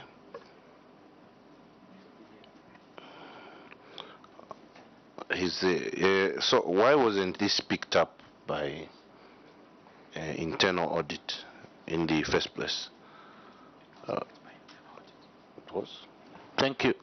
Okay, so now my next question, Chair, is that with what is being submitted here, given that it has dragged on for some years, what was done after it was picked up? Okay, thank you. Actually, I think before I allow PS to come in, I think DG, with what even Honorable Mkosa is saying, I'm failing to comprehend and understand why it should take you so long unless there's collusion. Maybe the person who's in charge overall at that station, they're conniving with the cashier, because there's no way that you cannot look at some of those issues for so many years. It's just people failing to carry out their duties as supervisors. Because if you look at years from 2012 to 2019, there should be some form of collusion to that effect. So before you come in with those questions, maybe the office of the Controller's office can just come in. So thank you, Chair. It is clear that there was an issue with supervision. That is one which is very important. And the second one is rotation of staff. You cannot keep people handling money at one station for a long time. That in itself is a very big weakness. Thirdly, Chair, for any audits, whether internal or external, when you are auditing deposits of revenue, the only way you can confirm that money has not been stolen is by checking on the bank statements that money which people are purporting to have deposited and given you the deposit slips that you have checked. The only way you can confirm that it entered a bank account for the government is by looking at the bank statements. So for any audits that were done, whether internal or external, if they never looked at the bank statements, which is the final proof to show that money entered the government account, then the audit cycle was not completed. I submit, Chair. Thank you. And you are a revenue-based government organization. In the first place, when your auditor is going to check such a station, I think what they are looking at are receipts and the bank statement and everything. They now reconcile. Is what has been receipted in here, has it been now deposited? So I don't know what they were really checking for those years 2012 to 2019 only to come and discover. I think we'd want through when the PS makes submission, let me have internal audit, then the Director of Finance, you can come in. PS, you can proceed. Thank you very much, Chair. Chair, when we started discussing this matter, I raised an issue that this is a matter that is in court. And what we are doing, assuming this gentleman is listening to this debate. So this committee is literally giving him a defense because he has pleaded not guilty in the courts of law. I feel we are giving too many details to this gentleman to escape the jaws of justice. I seek your guidance, Chair. This Inchelenge issue is the one you are saying also it's in the courts of law, or is it the other one? It's the Inchelenge one where he appeared yesterday before the courts of law, and he has pleaded not guilty. But when I listen to the submissions, PS, you were saying the first one, which is from the ministry headquarters. When we asked the question on the headquarters on the issue of the 250,000 kwacha, is the one which you said was active and they appeared. Also the Inchelenge, they appeared yesterday. Because I'm now getting. Thank you very much, Chair. Let me break it down. All the two matters are before the courts of law. The Inchelenge one is the one where the accused person made an appearance yesterday. And that's what I had humbly requested, Chair, that maybe going too much into details, will just be helping the accused person solidify his defense. The matter being before the courts, I want to be guided, maybe sub judice, but I'm aware that the chair, you have conferred me with immunity. Thank you very much. Thank you, PS. You have immunity to that effect, but your earlier submission, I think when we were on the other issue, I thought that's the one you didn't mention on this one. However, we'll proceed. Honorable members, we can proceed to the next item. We'll look at that once those processes are done. It's still outstanding to that effect. We can proceed to the next item.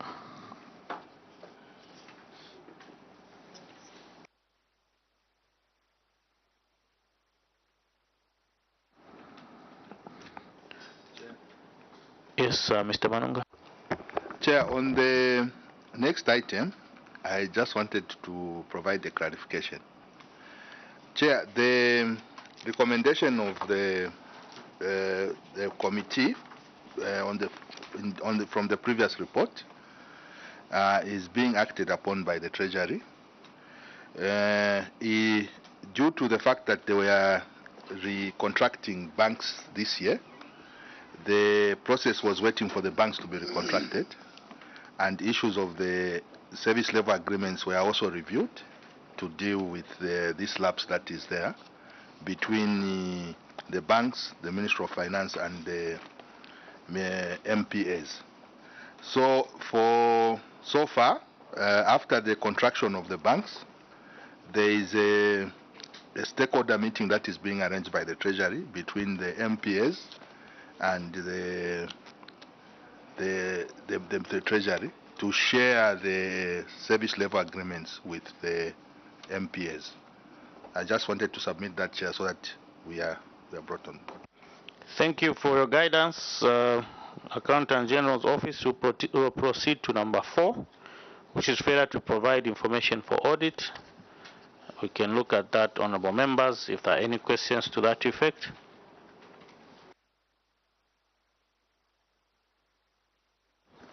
Maybe Auditor General can just clarify on this one, on the failure to provide information. Thank you, Chair. I think I'll refer to the auditor who was on the ground to just give us more details. Thank you.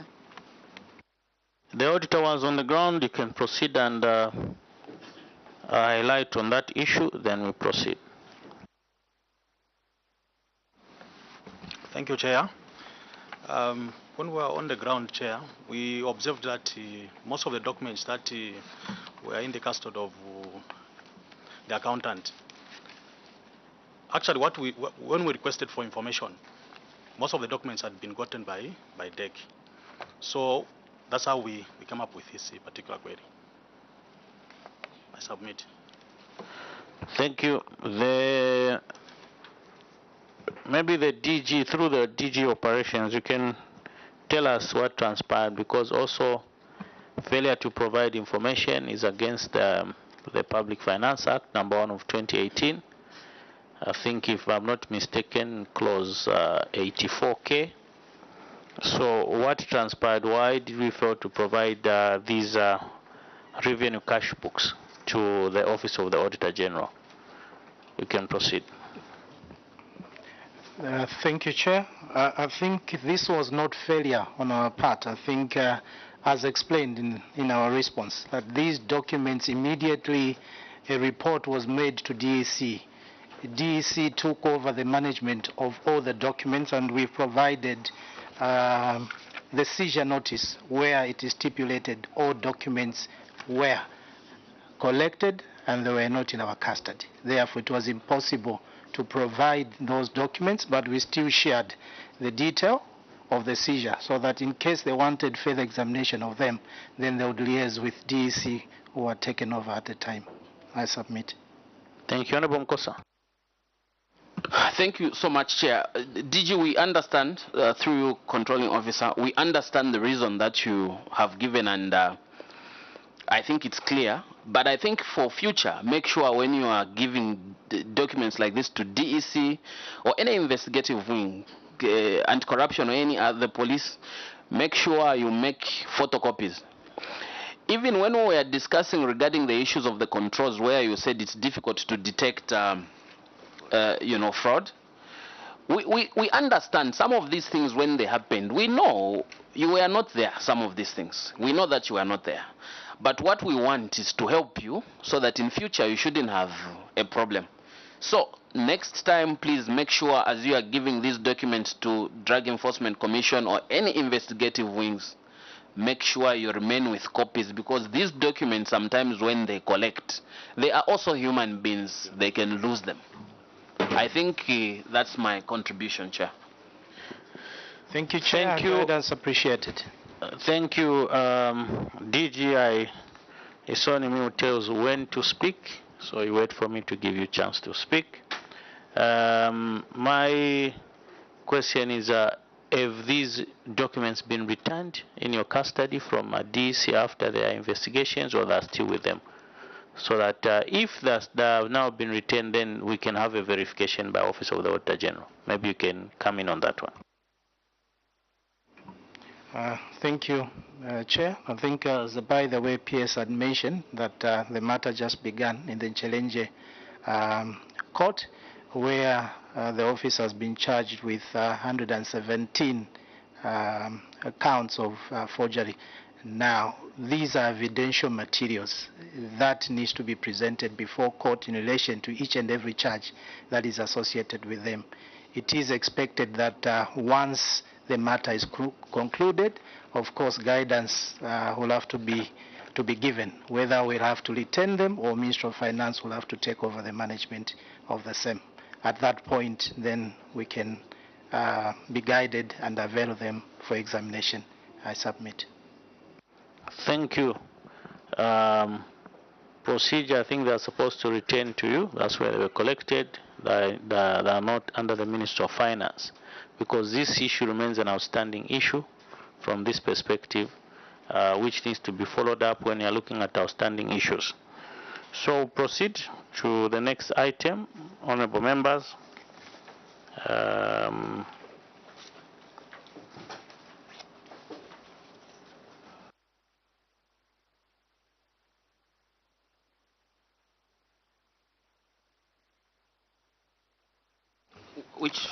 Which paragraph, Chair? Is it 17? I think we are done with immigration, if I'm not mistaken. Auditor General, you have any issue on this? I've seen there's monthly returns for December. Is it related to the same questions? Really share the issue was raised, and thereafter all the processes at a certain point we may have to just verify those documents, the availability of those documents once they are availed by back by DEC. Thank you, sir. Thank you so much. Let's proceed with 17. We can have police to sit there.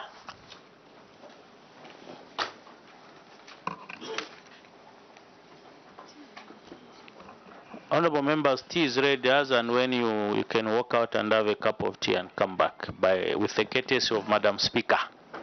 Thank you.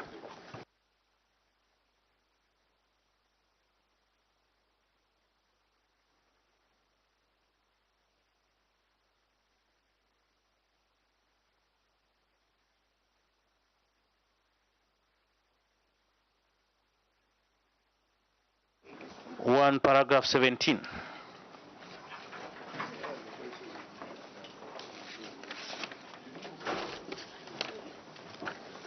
Where are your questions for paragraph 17? Where are the questions? No, they are not there.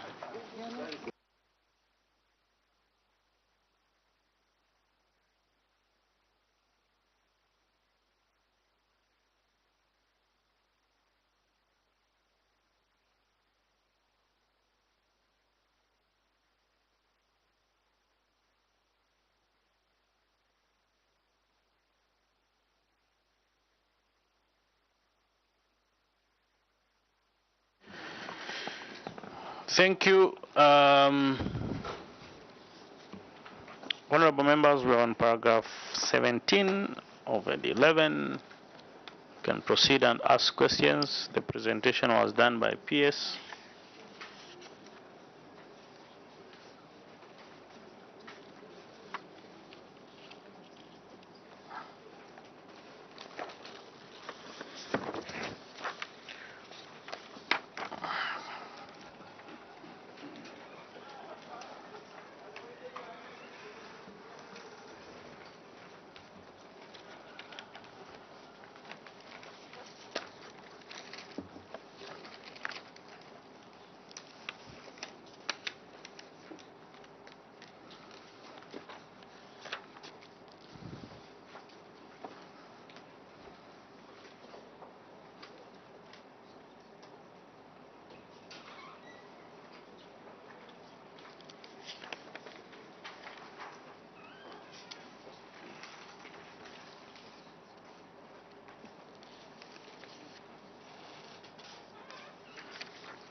There.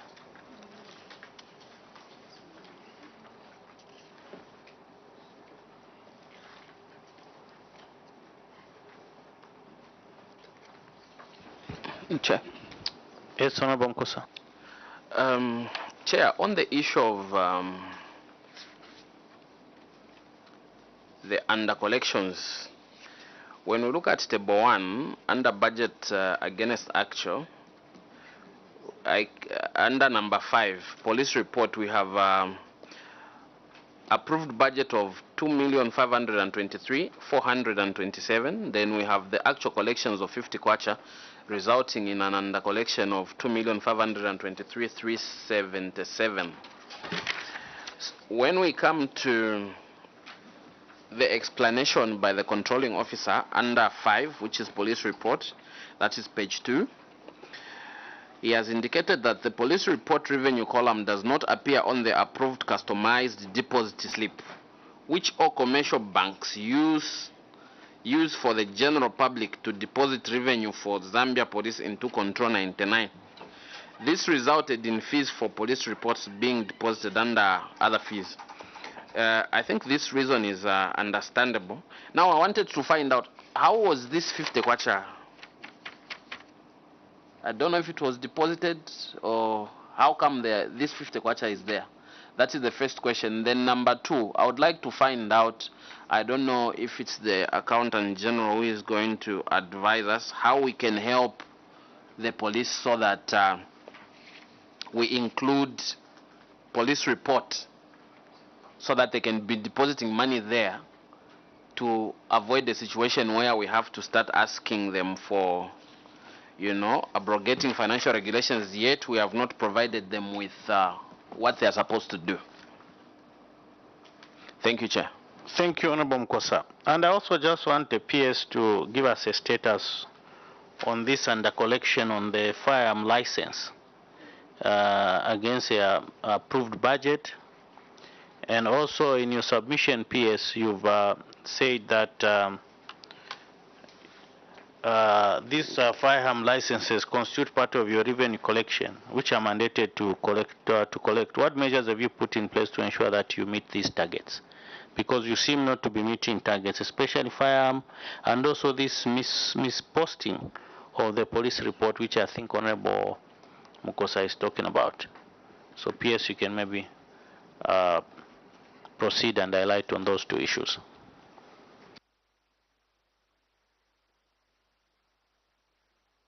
Thank you very much, Chair. The IG will talk about the firearm, then the Chief Accountant will carry the rest of the question. Thank you.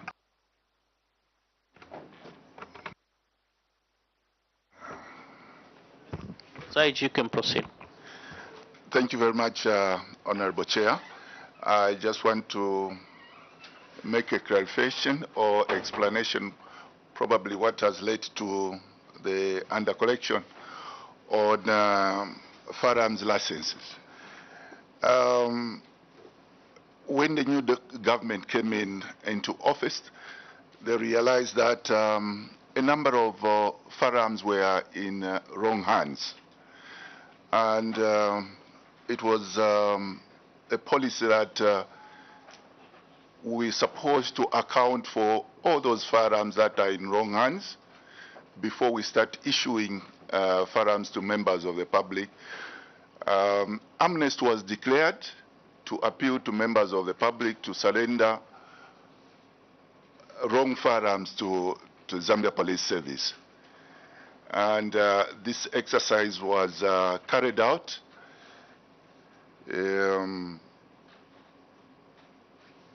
Right now, the position is that the committee that sits to approve new firearms is being under review, and this committee is headed by the Minister of Home Affairs and Internal Security. So far, Honorable Chair, I would want to inform this August House that no firearms under this committee has been issued to members of the public, resulting into the under collection that is indicated on the table. I submit. Maybe IG, just your last statement. You said no license has been issued so far. From which period? Under the sittings of the committee. However, Chair's added information is that the Inspector General of Police has got a window in which some firearms can be issued. That's a clarification I wanted. Yes, Badaka. Thank you, Chair. Of course, to the Inspector General of Police, of course, through the PS. How often do you issue these firearm licenses? I mean, that window that you have yourself, how often does it come? I submit, Chair. Thank you. Was there another hand to that effect? Honorable Mumba? Thank you, Chairperson. I just wanted a clarification on the issue of firearms which were discovered to be in wrong hands.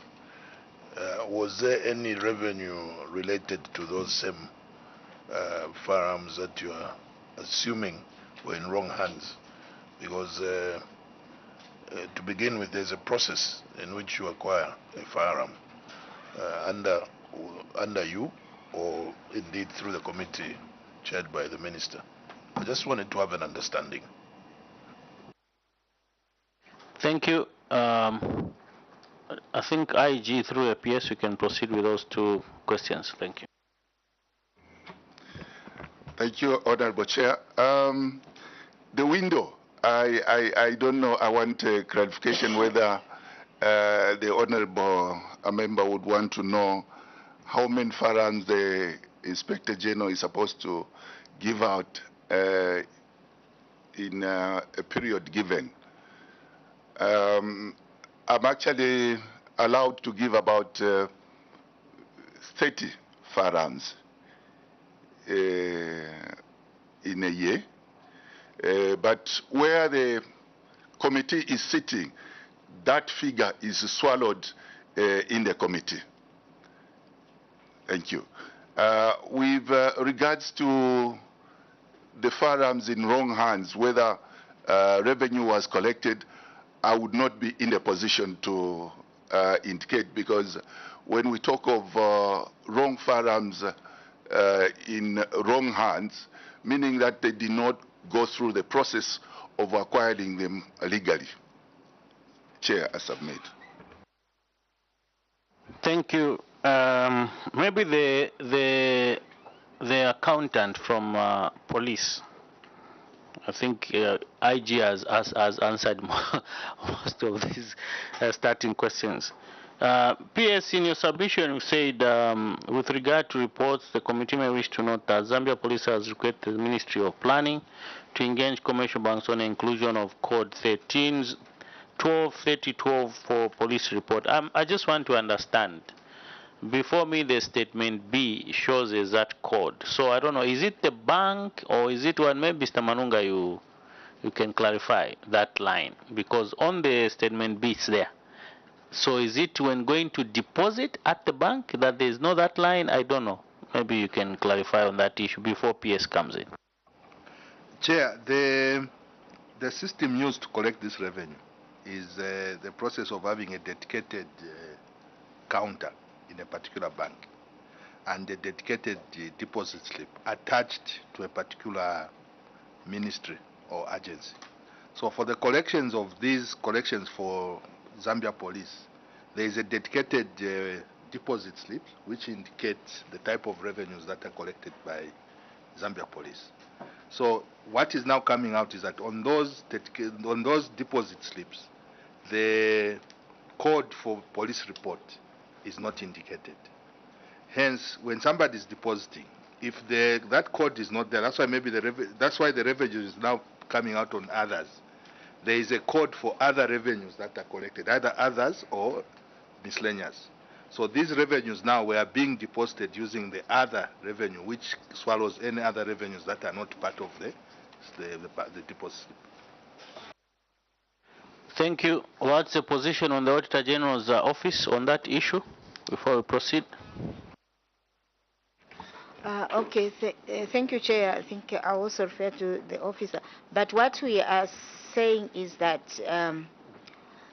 since the code, there wasn't that code on the deposit, which could be used, we needed now to verify where they had still, which other codes which they had used, because at the end of the day, we just wanted to examine and establish the completeness of the transaction.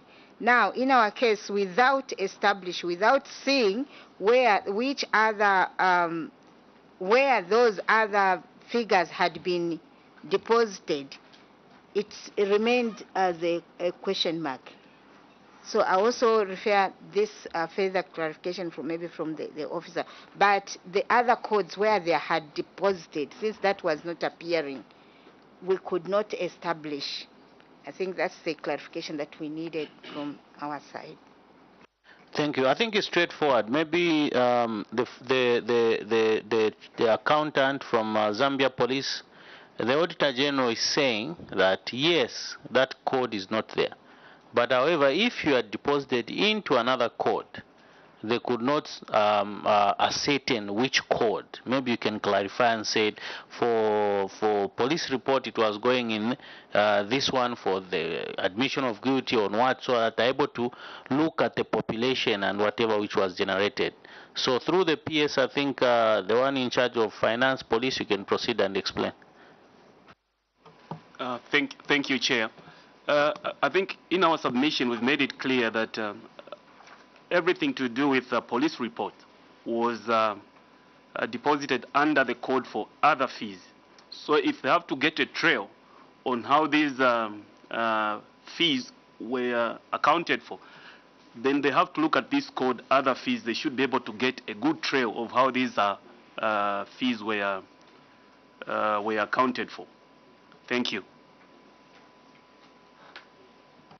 Yes, Auditor General. Yes, Chair, we appreciate that, and we'll be very grateful if that information could be provided. I think we'll be in a position to verify the completeness of these transactions. Thank you, Chair. Thank you. We can proceed on the next item. An authorized award of contract worth 480,000 kwacha. Any questions on that?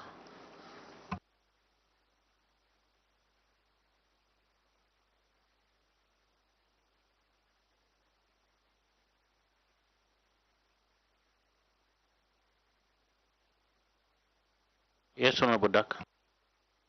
Thank you. Controlling officer, you indicated in your submission that the procurement was approved.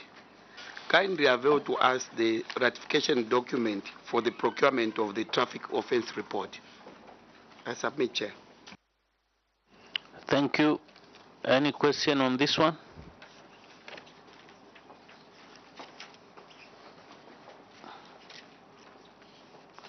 If not, Honorable Amnyima. Thank you very much. Controlling officer, in the 2020 Auditor General's report, it was recommended that the Zambia Police should ensure that the traffic offense report books are serially numbered for accountability of revenues collected from traffic offenders. Having made the report serially numbered, why should the Zambia police make its own arrangement to print the reports instead of being obtainable from the strong room, superintendent, to avoid the risk of manipulation and to enhance revenue collection? Thank you very much, Chair. Thank you. PS, you can proceed. Thank you very much, Chair. I'll ask the quartermaster and the chief accountant to handle those two questions. Thank you, Chair. Thank you. The quartermaster and chief accountant, you can proceed. Chief accountant, then quartermaster. Can proceed in that order. Thank you very much. Maybe to put this matter into perspective, I would request the committee to go to Appendix 1. We view the report, ZP Form 126. Yes, this form has been serially numbered, but this does not make it an accountable document. An accountable document, if it was made an accountable document, it was going to be under an appendix to the law, the Public Finance Act. But as it is, this form is still under police orders. The serial numbers which were put in place is basically for accountability. But as it is, this is a traffic offense report, which an officer in the field will move around with it. Whenever there's an offense on the spot, he will be able to take down the details of the offense and later on transfer, when he gets back to the station, transfer this information to the main occurrence book where they keep all the information. So basically, this report is a field report which an officer uses. It's not at all times when an officer who is at the accident scene or who is attending to an offense, it's not always that that offense will result in a charge, because this one they use it for minor offenses. So it might be issued and that officer will just be cautioned, the offender will just be cautioned, but it will not attract a revenue. So if it's made an accountable document, it will mean every time, even when an offender is cautioned, it will mean that revenue should flow to Control 99. So as it is, this one, if it's made an accountable document, it will create a challenge to the police, because it's not every time an offender makes an offense will pay. At times they are just cautioned and they will go, but a report would have been raised. I submit, Chair. Thank you, Mr.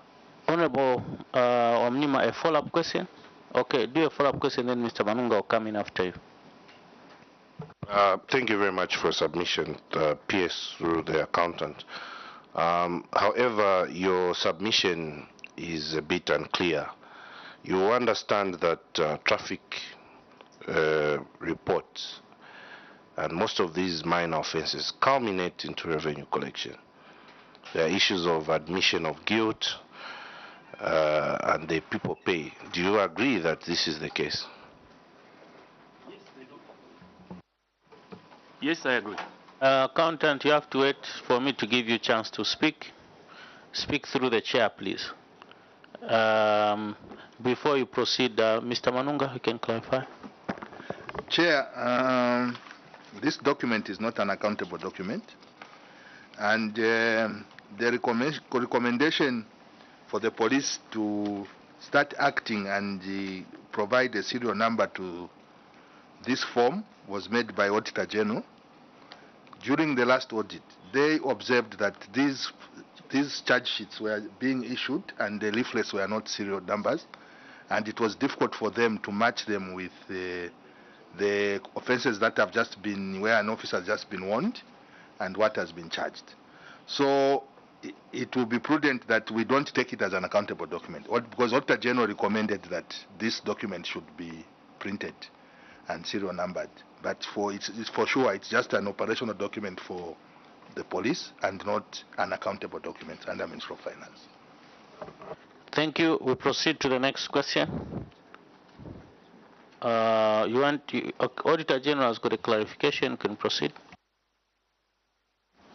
Thank you, Chair. Like the Office of the Accountant General has stated, we had an observation which we made in the operations of the traffic section, where the charge sheets were not pre-numbered. and to account for them and the cases that were bookable there. It was a bit of a challenge. However, we still have a challenge. If this is not an accountable document, then we need to advise maybe the police through your committee chair that there should be an accountable document, because those traffic cases which are the charges which are used to generate monies, they need to be accountable. So we can be reconciling with the monies that are going into the banks. As a chair.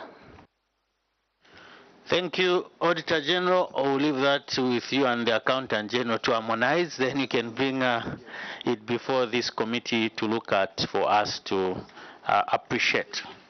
We'll proceed to the other question: accounting irregularities in the management of revenue loss, loss of revenue through undercharging of traffic offences. There's that aspect, the last item on this paragraph 17.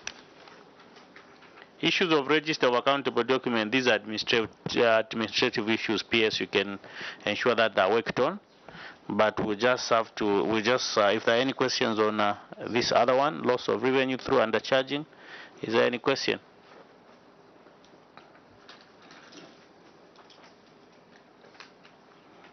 Auditor General, what's your submission on this one? What's your status? Maybe you can guide us. Any honorable members can appreciate that. I think Mr. Mtonga just comment on this.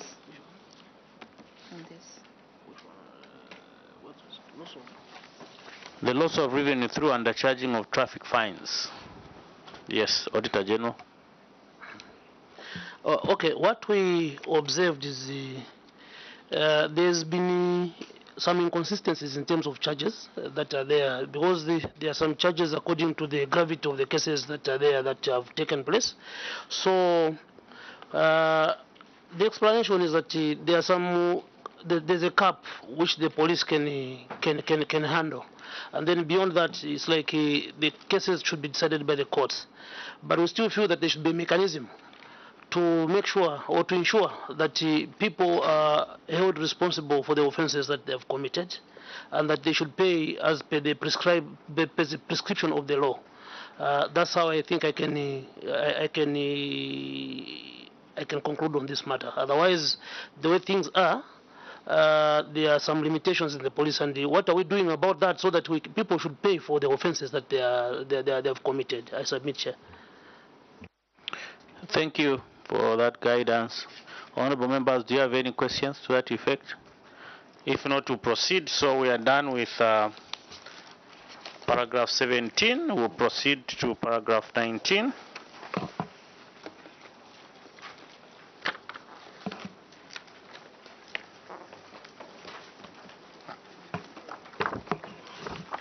Any questions on the budget funding and expenditure, page 1 of the submission of paragraph 19? Those with questions, you can proceed.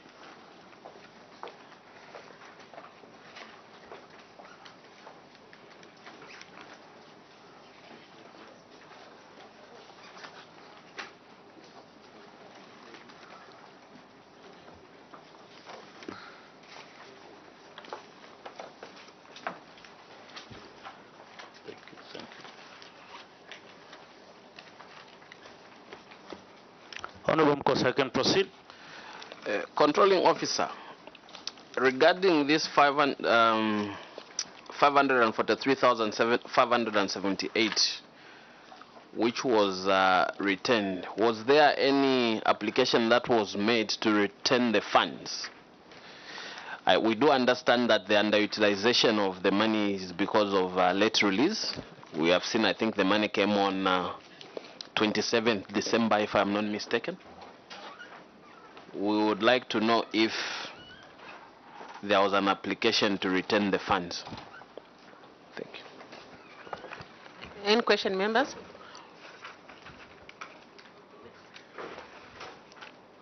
PS, you can respond to the question. Thank you very much, Chair. I will request the Chief Accountant to answer that. Thank you. Chief Accountant, you can respond to the question. Thank you, Chair. There was no letter which was done to return the funds. The reason being that the end of year circular from the Treasury stipulated in black and white that they would not entertain any applications for retention of funds. Hence, we did not attempt to apply for a retention. They were only entertaining retention for funds which are related to capital expenditure. Thank you. Honorable Mkosa. So when they said we will not entertain, you thought of not writing anything but just to keep the money, and so you kept the money or you returned it, or you thought you would just keep it, it's okay? Chief Accountant, what did you do to the money? The funds are kept in the TSA. They're not kept in the police account. It's a pool account. So at the end of year, any monies which are not utilized, they are swept to Control 99. After 31st December, they are swept to Control 99. Okay, thank you. So in other words, you are saying the money was swept. Okay, thank you. Accountant General. Chair, just to add to what the Director of Finance has indicated, all monies that have not been spent are now captured as part of revenue. Other than just sweeping them to the consolidated fund, they are now recorded as part of the general revenues of government, and hence are now released for expenditure for the current budget. Honorable Mkosa, it's clear. So let's proceed.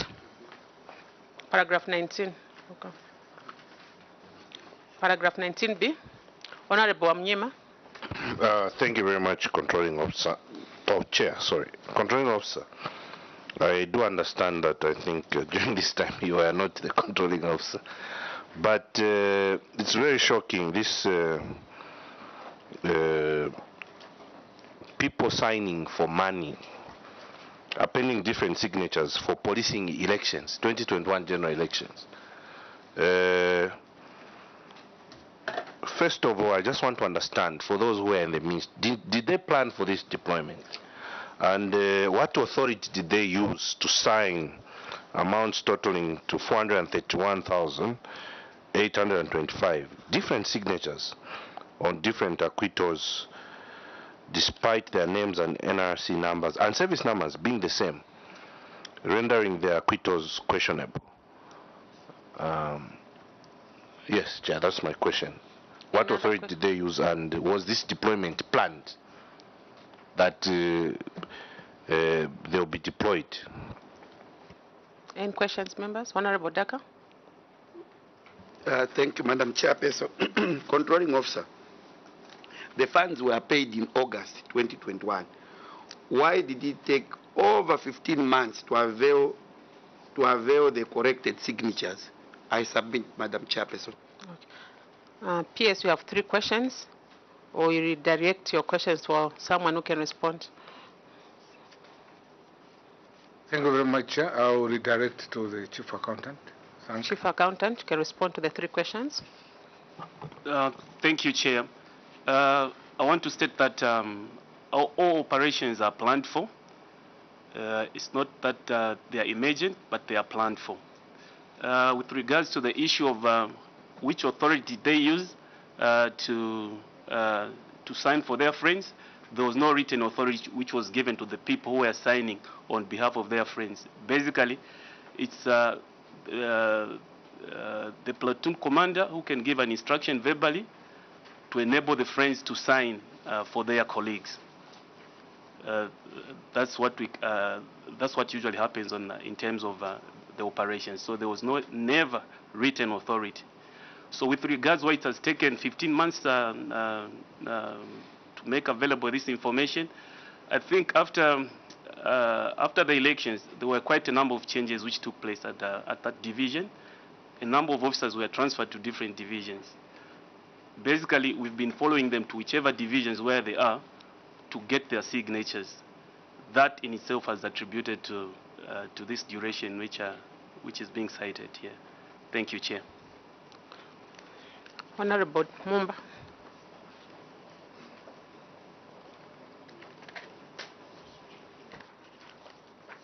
Thank you, Chairperson. Chairperson, the financial regulations are very clear that all allowances and payments should now be credited in bank accounts And these officers in question surely have bank accounts. Why wasn't that done if this money was going to be prudently used? Thank you. Honorable Amnyima. Further, the accountant in his submission is saying I don't know, the platoon commander. Platoon commander. Yes. So is it your submission that he can direct people to abrogate the law? Because this is against financial regulations. So is it your submission before this committee that in his chain of command can direct people to just sign, you sign for this one, against financial regulations? Honorable Piri. Furthermore, Chair, controlling officer, are you submitting that the entire 403,185 amount has been accounted for? PS, there are 3 questions. You can respond. And Thank you very much, Chair. I'll redirect that question to the Chief Accountant. Chief Accountant, respond to the 3 questions. Thank you, Chair. He doesn't have the right to give those instructions, but at a certain point when you're under an operation, a leader has to make a decision whether to allow all the officers to leave their duty station, their post, to go and get the money, or make a decision to allow 1 officer or 2 to collect on their behalf. Basically, that's what transpired. So a decision has to be made when you're under an operation.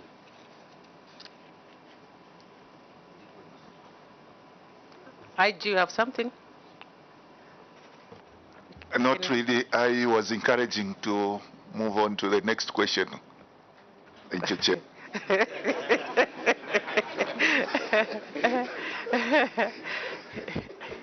You can help in because he mentioned the issue of operation, so maybe you can beef up on his response.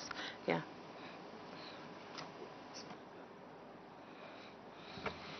Thank you very much, Chair. I just want to explain that during the 2021 elections, officers were taken in different areas to man their posts. And the money that was released by government was centrally released from police headquarters. And a few officers were given that money to take to these areas where the officers were deployed. And you find in certain areas, the officers are very much in rural areas. So it was this decision that was made by those immediate supervisors in those particular areas so that they could collect money for them and take it to them. Hence, the query by the auditors. And indeed, after that was discovered, the office of the financial director, the director of finance, had to make sure that they send officers to go and follow them up. I want to inform the August House that most of the officers that were performing duty at State House, after change of government, they were some kind of transferred to different divisions. So after that illegality was identified, again we had to start sending officers now following them up in those areas that they were posted to ensure that that anomaly was corrected. Hence the period that has been identified that we didn't do it in within a short period of time. And I can inform the August House that that anomaly actually has been corrected, and the documents are available for inspection. Honorable Chair, through the PS, I submit. Thank you. Honorable Mumba. Chairperson, I just want to ask the IG, in this modern era where government has invested in communication towers, meaning communication is simple. You call the officer, is it true you collected money or not? It can take 15 months, IG. And in addition, here, the committee here only admits information that has been verified by the Auditor General. So those signatures that you have alluded to, that they are ready for inspection through the chairperson, they have to be given to the Auditor General. But for me, the very fact that you have mentioned that these officers were at State House, meaning in terms of the availability of their bank accounts, they were available.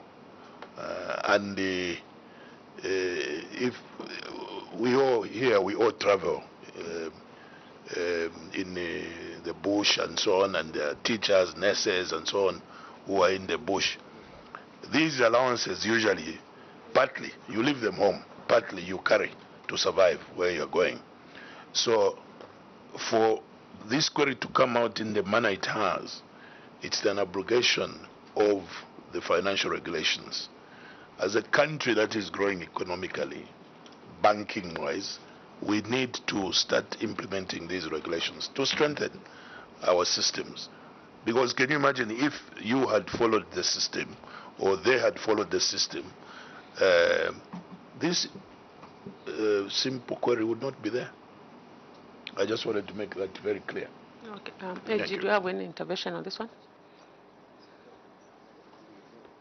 I think it is clear, though. The main issue was the authority, if they were to do away from the norm of the requirement of the financial management, there was supposed to be that authority attached, so that we could look at that no, they were not able to follow the normal procedures of depositing into the accounts and paying cash. I think that's why we had to get to the level of raising this query. Yes. It's clear. Honorable Amyima. I think it's clear we can proceed, except that perhaps we might need to know, going forward, PS through to the IG, that what plans has he put in place, because elections will always happen. Elections are not just 2021. So what is your plan, IG, over this, because we can't have this? PS. IG, you can respond to the question through the PS. Thank you very much, Chair. I would want to assure the August House that we are going to follow the financial regulation in paying officers. But the issue of putting money in the officers' accounts, it is very difficult in the working environment that we are in as Zambia Police Service. However, authority to pay officers cash, I think it is there. It can be made available to this August House. Thank you. Thank you. Progress members, we go to contract management, procurement of goods and services, page 3.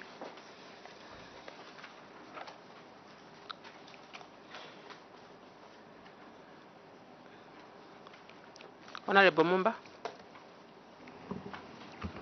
Thank you, Chairperson.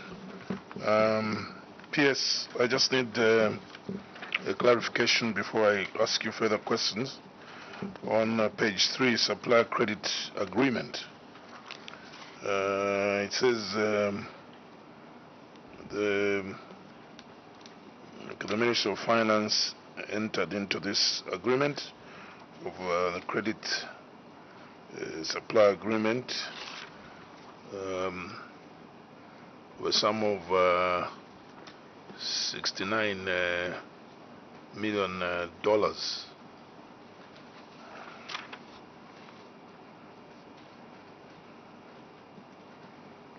This contract was supposed to be for 6 to 8 weeks, but from what I've noticed here, there were challenges. Of supplying this to 6 to 8 weeks. Was there any consideration by your ministry, or in the contract, was there anything to do with liquidated damages which was supposed to be applied in the event that these uniforms are not supplied on time? I just did that clarification. Thank you. Thank you, Honorable Mumba. Any other question? Honorable Kalalo Mkosa, can proceed.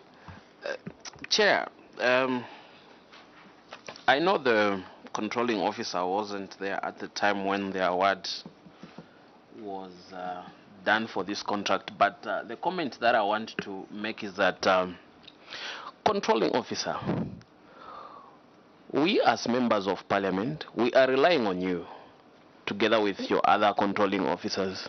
You know, even the Zambian people, they are relying on you so that you make prudent decisions when it comes to how the money for the Republic of Zambia is spent.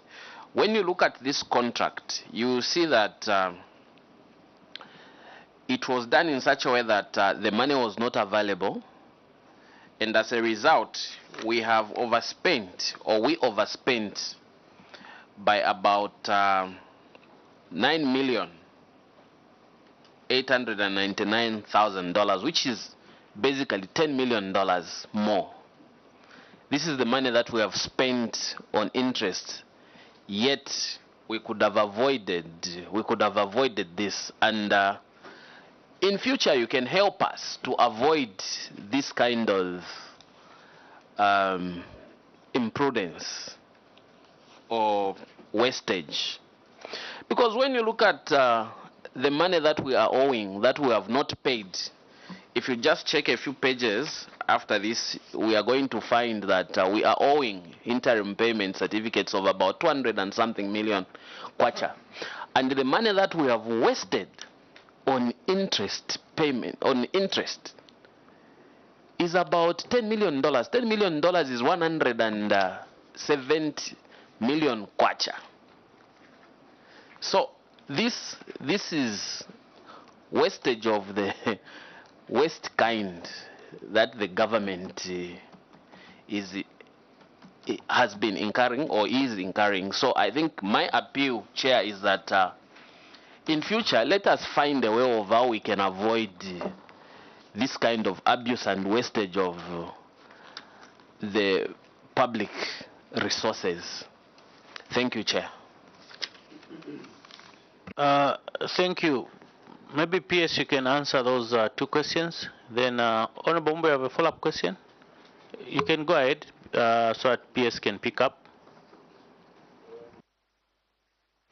Chair, just out of interest, was I don't know whether the PS took some interest. Was this expenditure part of the budget that was approved for Ministry of Home Affairs? I just want to establish whether this was budgeted for. Chairperson, you agree with me, the issue of uniforms seems to be quite a very notorious issue amongst the Ministry of Defense, Ministry of Home Affairs. I just want to understand, was it part of the budget as you respond to my other questions? Thank you. Thank you. Honorable Daka, you can hold. Let PS, you can proceed with those three questions, then Honorable Daka, you come in. Thank you very much, Chair. I'll pass this question to the head of procurement who was there then. But Chair, when I read through, when I came across this query from the Auditor General, I had problems with it. But the challenge I had with it is that there was authority from Secretary to the Treasury to go ahead and enter a contract. I want to assume that it was on that basis that this contract came into fruition. Whether that was right or wrong, I'm unable to answer that, but I've seen correspondence, Chair, that which we have exhibited here, which allowed the ministry to go ahead. Now, the release of funding became an issue, or it was not available at the time and causing a problem. I think head procurement, you can, who was there at the time, can help shed more light. Thank you. Head procurement, you can proceed. Thank you, Honorable Chair. But just to clarify, I was not head of procurement at the time in the ministry. I had found this contract had already been signed. I think I joined a few months down the line. And what happens with institutions like Zambia Police, of course the procurement will be executed at the ministry. But then the actual contract management is between the contractor and Zambia Police, where the deliveries are being made. So from the ministry point of view, it's not easy to track in terms of the performance of the contract. I just want to preempt that. But nonetheless, just to clarify, this matter, of course, it was brought to my attention at the time of the audit. And when I reviewed, I realized that, yes, the 6 to 8 weeks delivery period, of course, that was not feasible. These items were coming from China, and there's no way that the 6 to 8 weeks was going to be feasible. So I think that normally was made right from the beginning. That was my assessment and my understanding. And why it could not be performed from the time it was signed is because, of course, of the availability of funds. Unfortunately, the contract was signed before the funds were confirmed. That is what led to the creation of the supplier credit agreement. And it's like now the supplier credit agreement superseded the contract terms and conditions regarding the delivery, because now the delivery was tied to the supplier credit agreement. So when you look at the supplier credit agreement, you see that there are those deliveries which are supposed to be made after certain payments.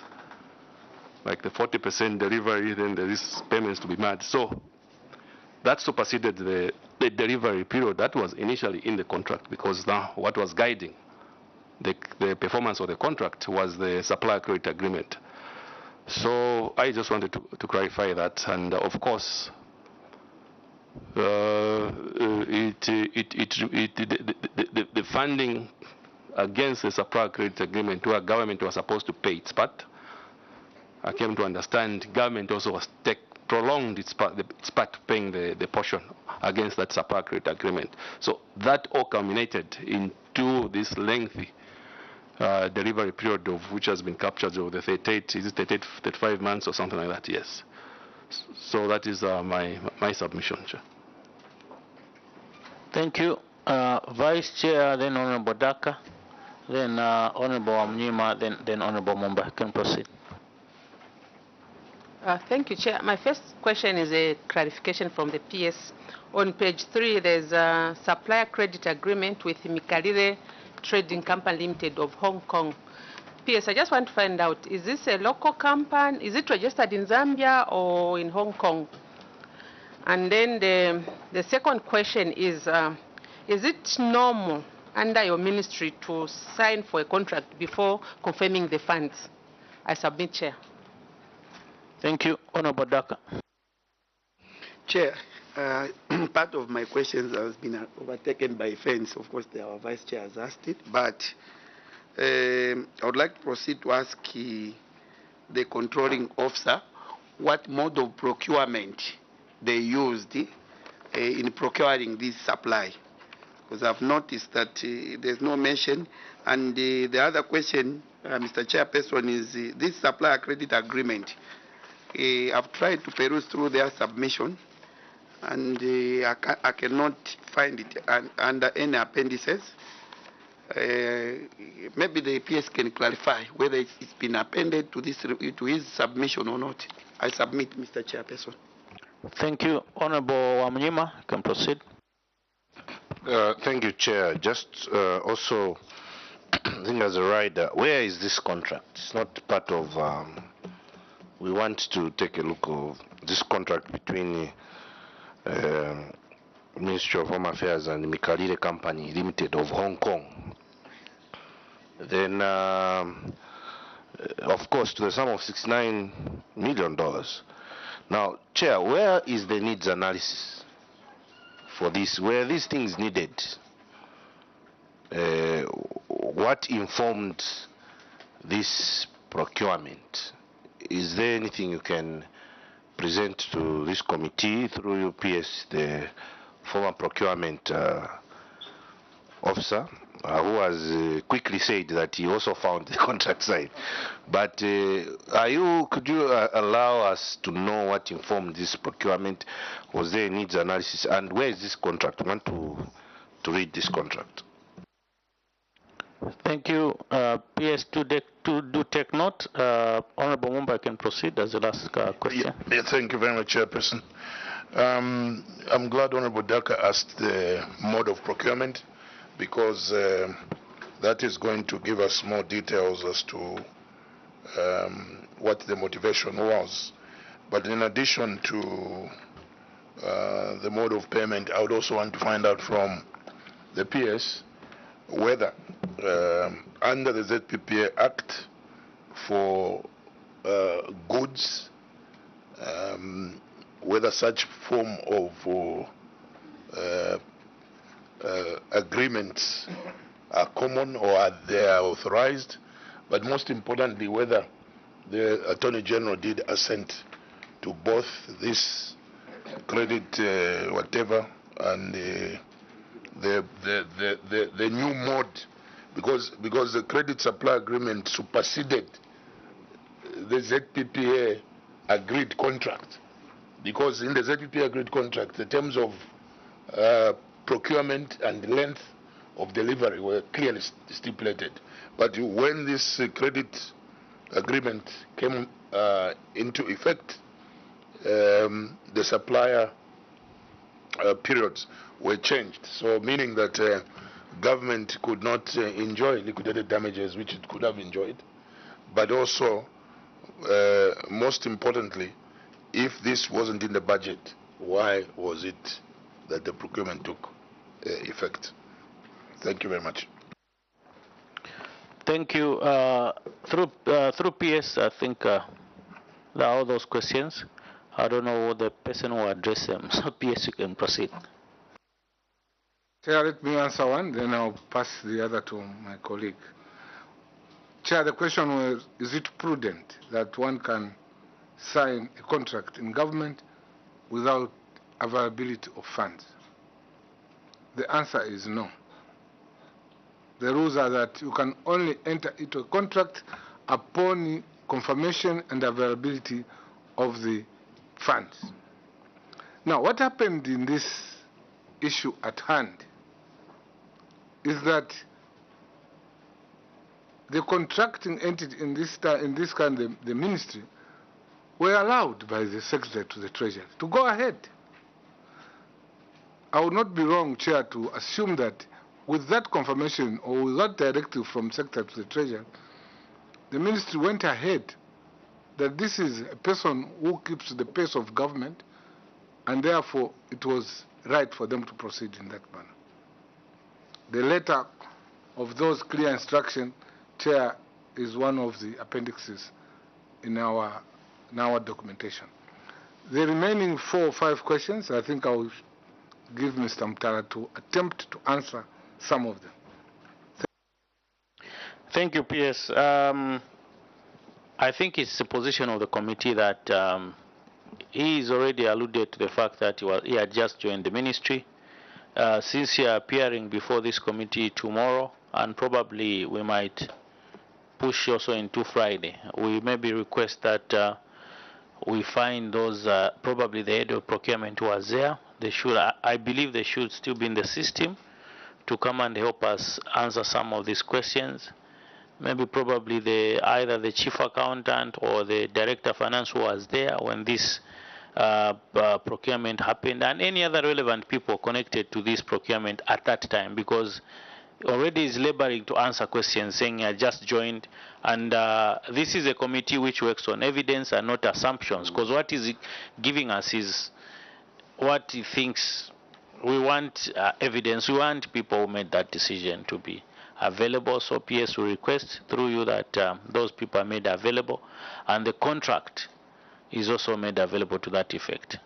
So, Honorable Mumba, then we can proceed to the next item. Yes, Honorable Honorable Mumba. Chairperson, just to add to your requests for documentation, I think most importantly, we would also want to see the composition of the procurement committee, as well as approvals that came from the Attorney General, because even if you are signing, even if the ST has power to sign, that agreement must be approved by the Attorney General. So in the absence of that approval, we have to make sure that the law enforcement agencies add this to their work. Thank you, Chairperson. Thank you. Yes, Honorable Amnima. Also, I think at this stage we can still know, is this a Zambian company? Because it's of Hong Kong. Or perhaps we're waiting for the contract, so that we know where this company is located. Thank you. I think let's leave it for tomorrow, as and when those people come, because it's attached to, I think, the other things which we've requested, and the contracts and other people and other relevant items. Also, the clearance of the same contracts by Attorney General's chambers. I think Honorable Members alluded to that effect.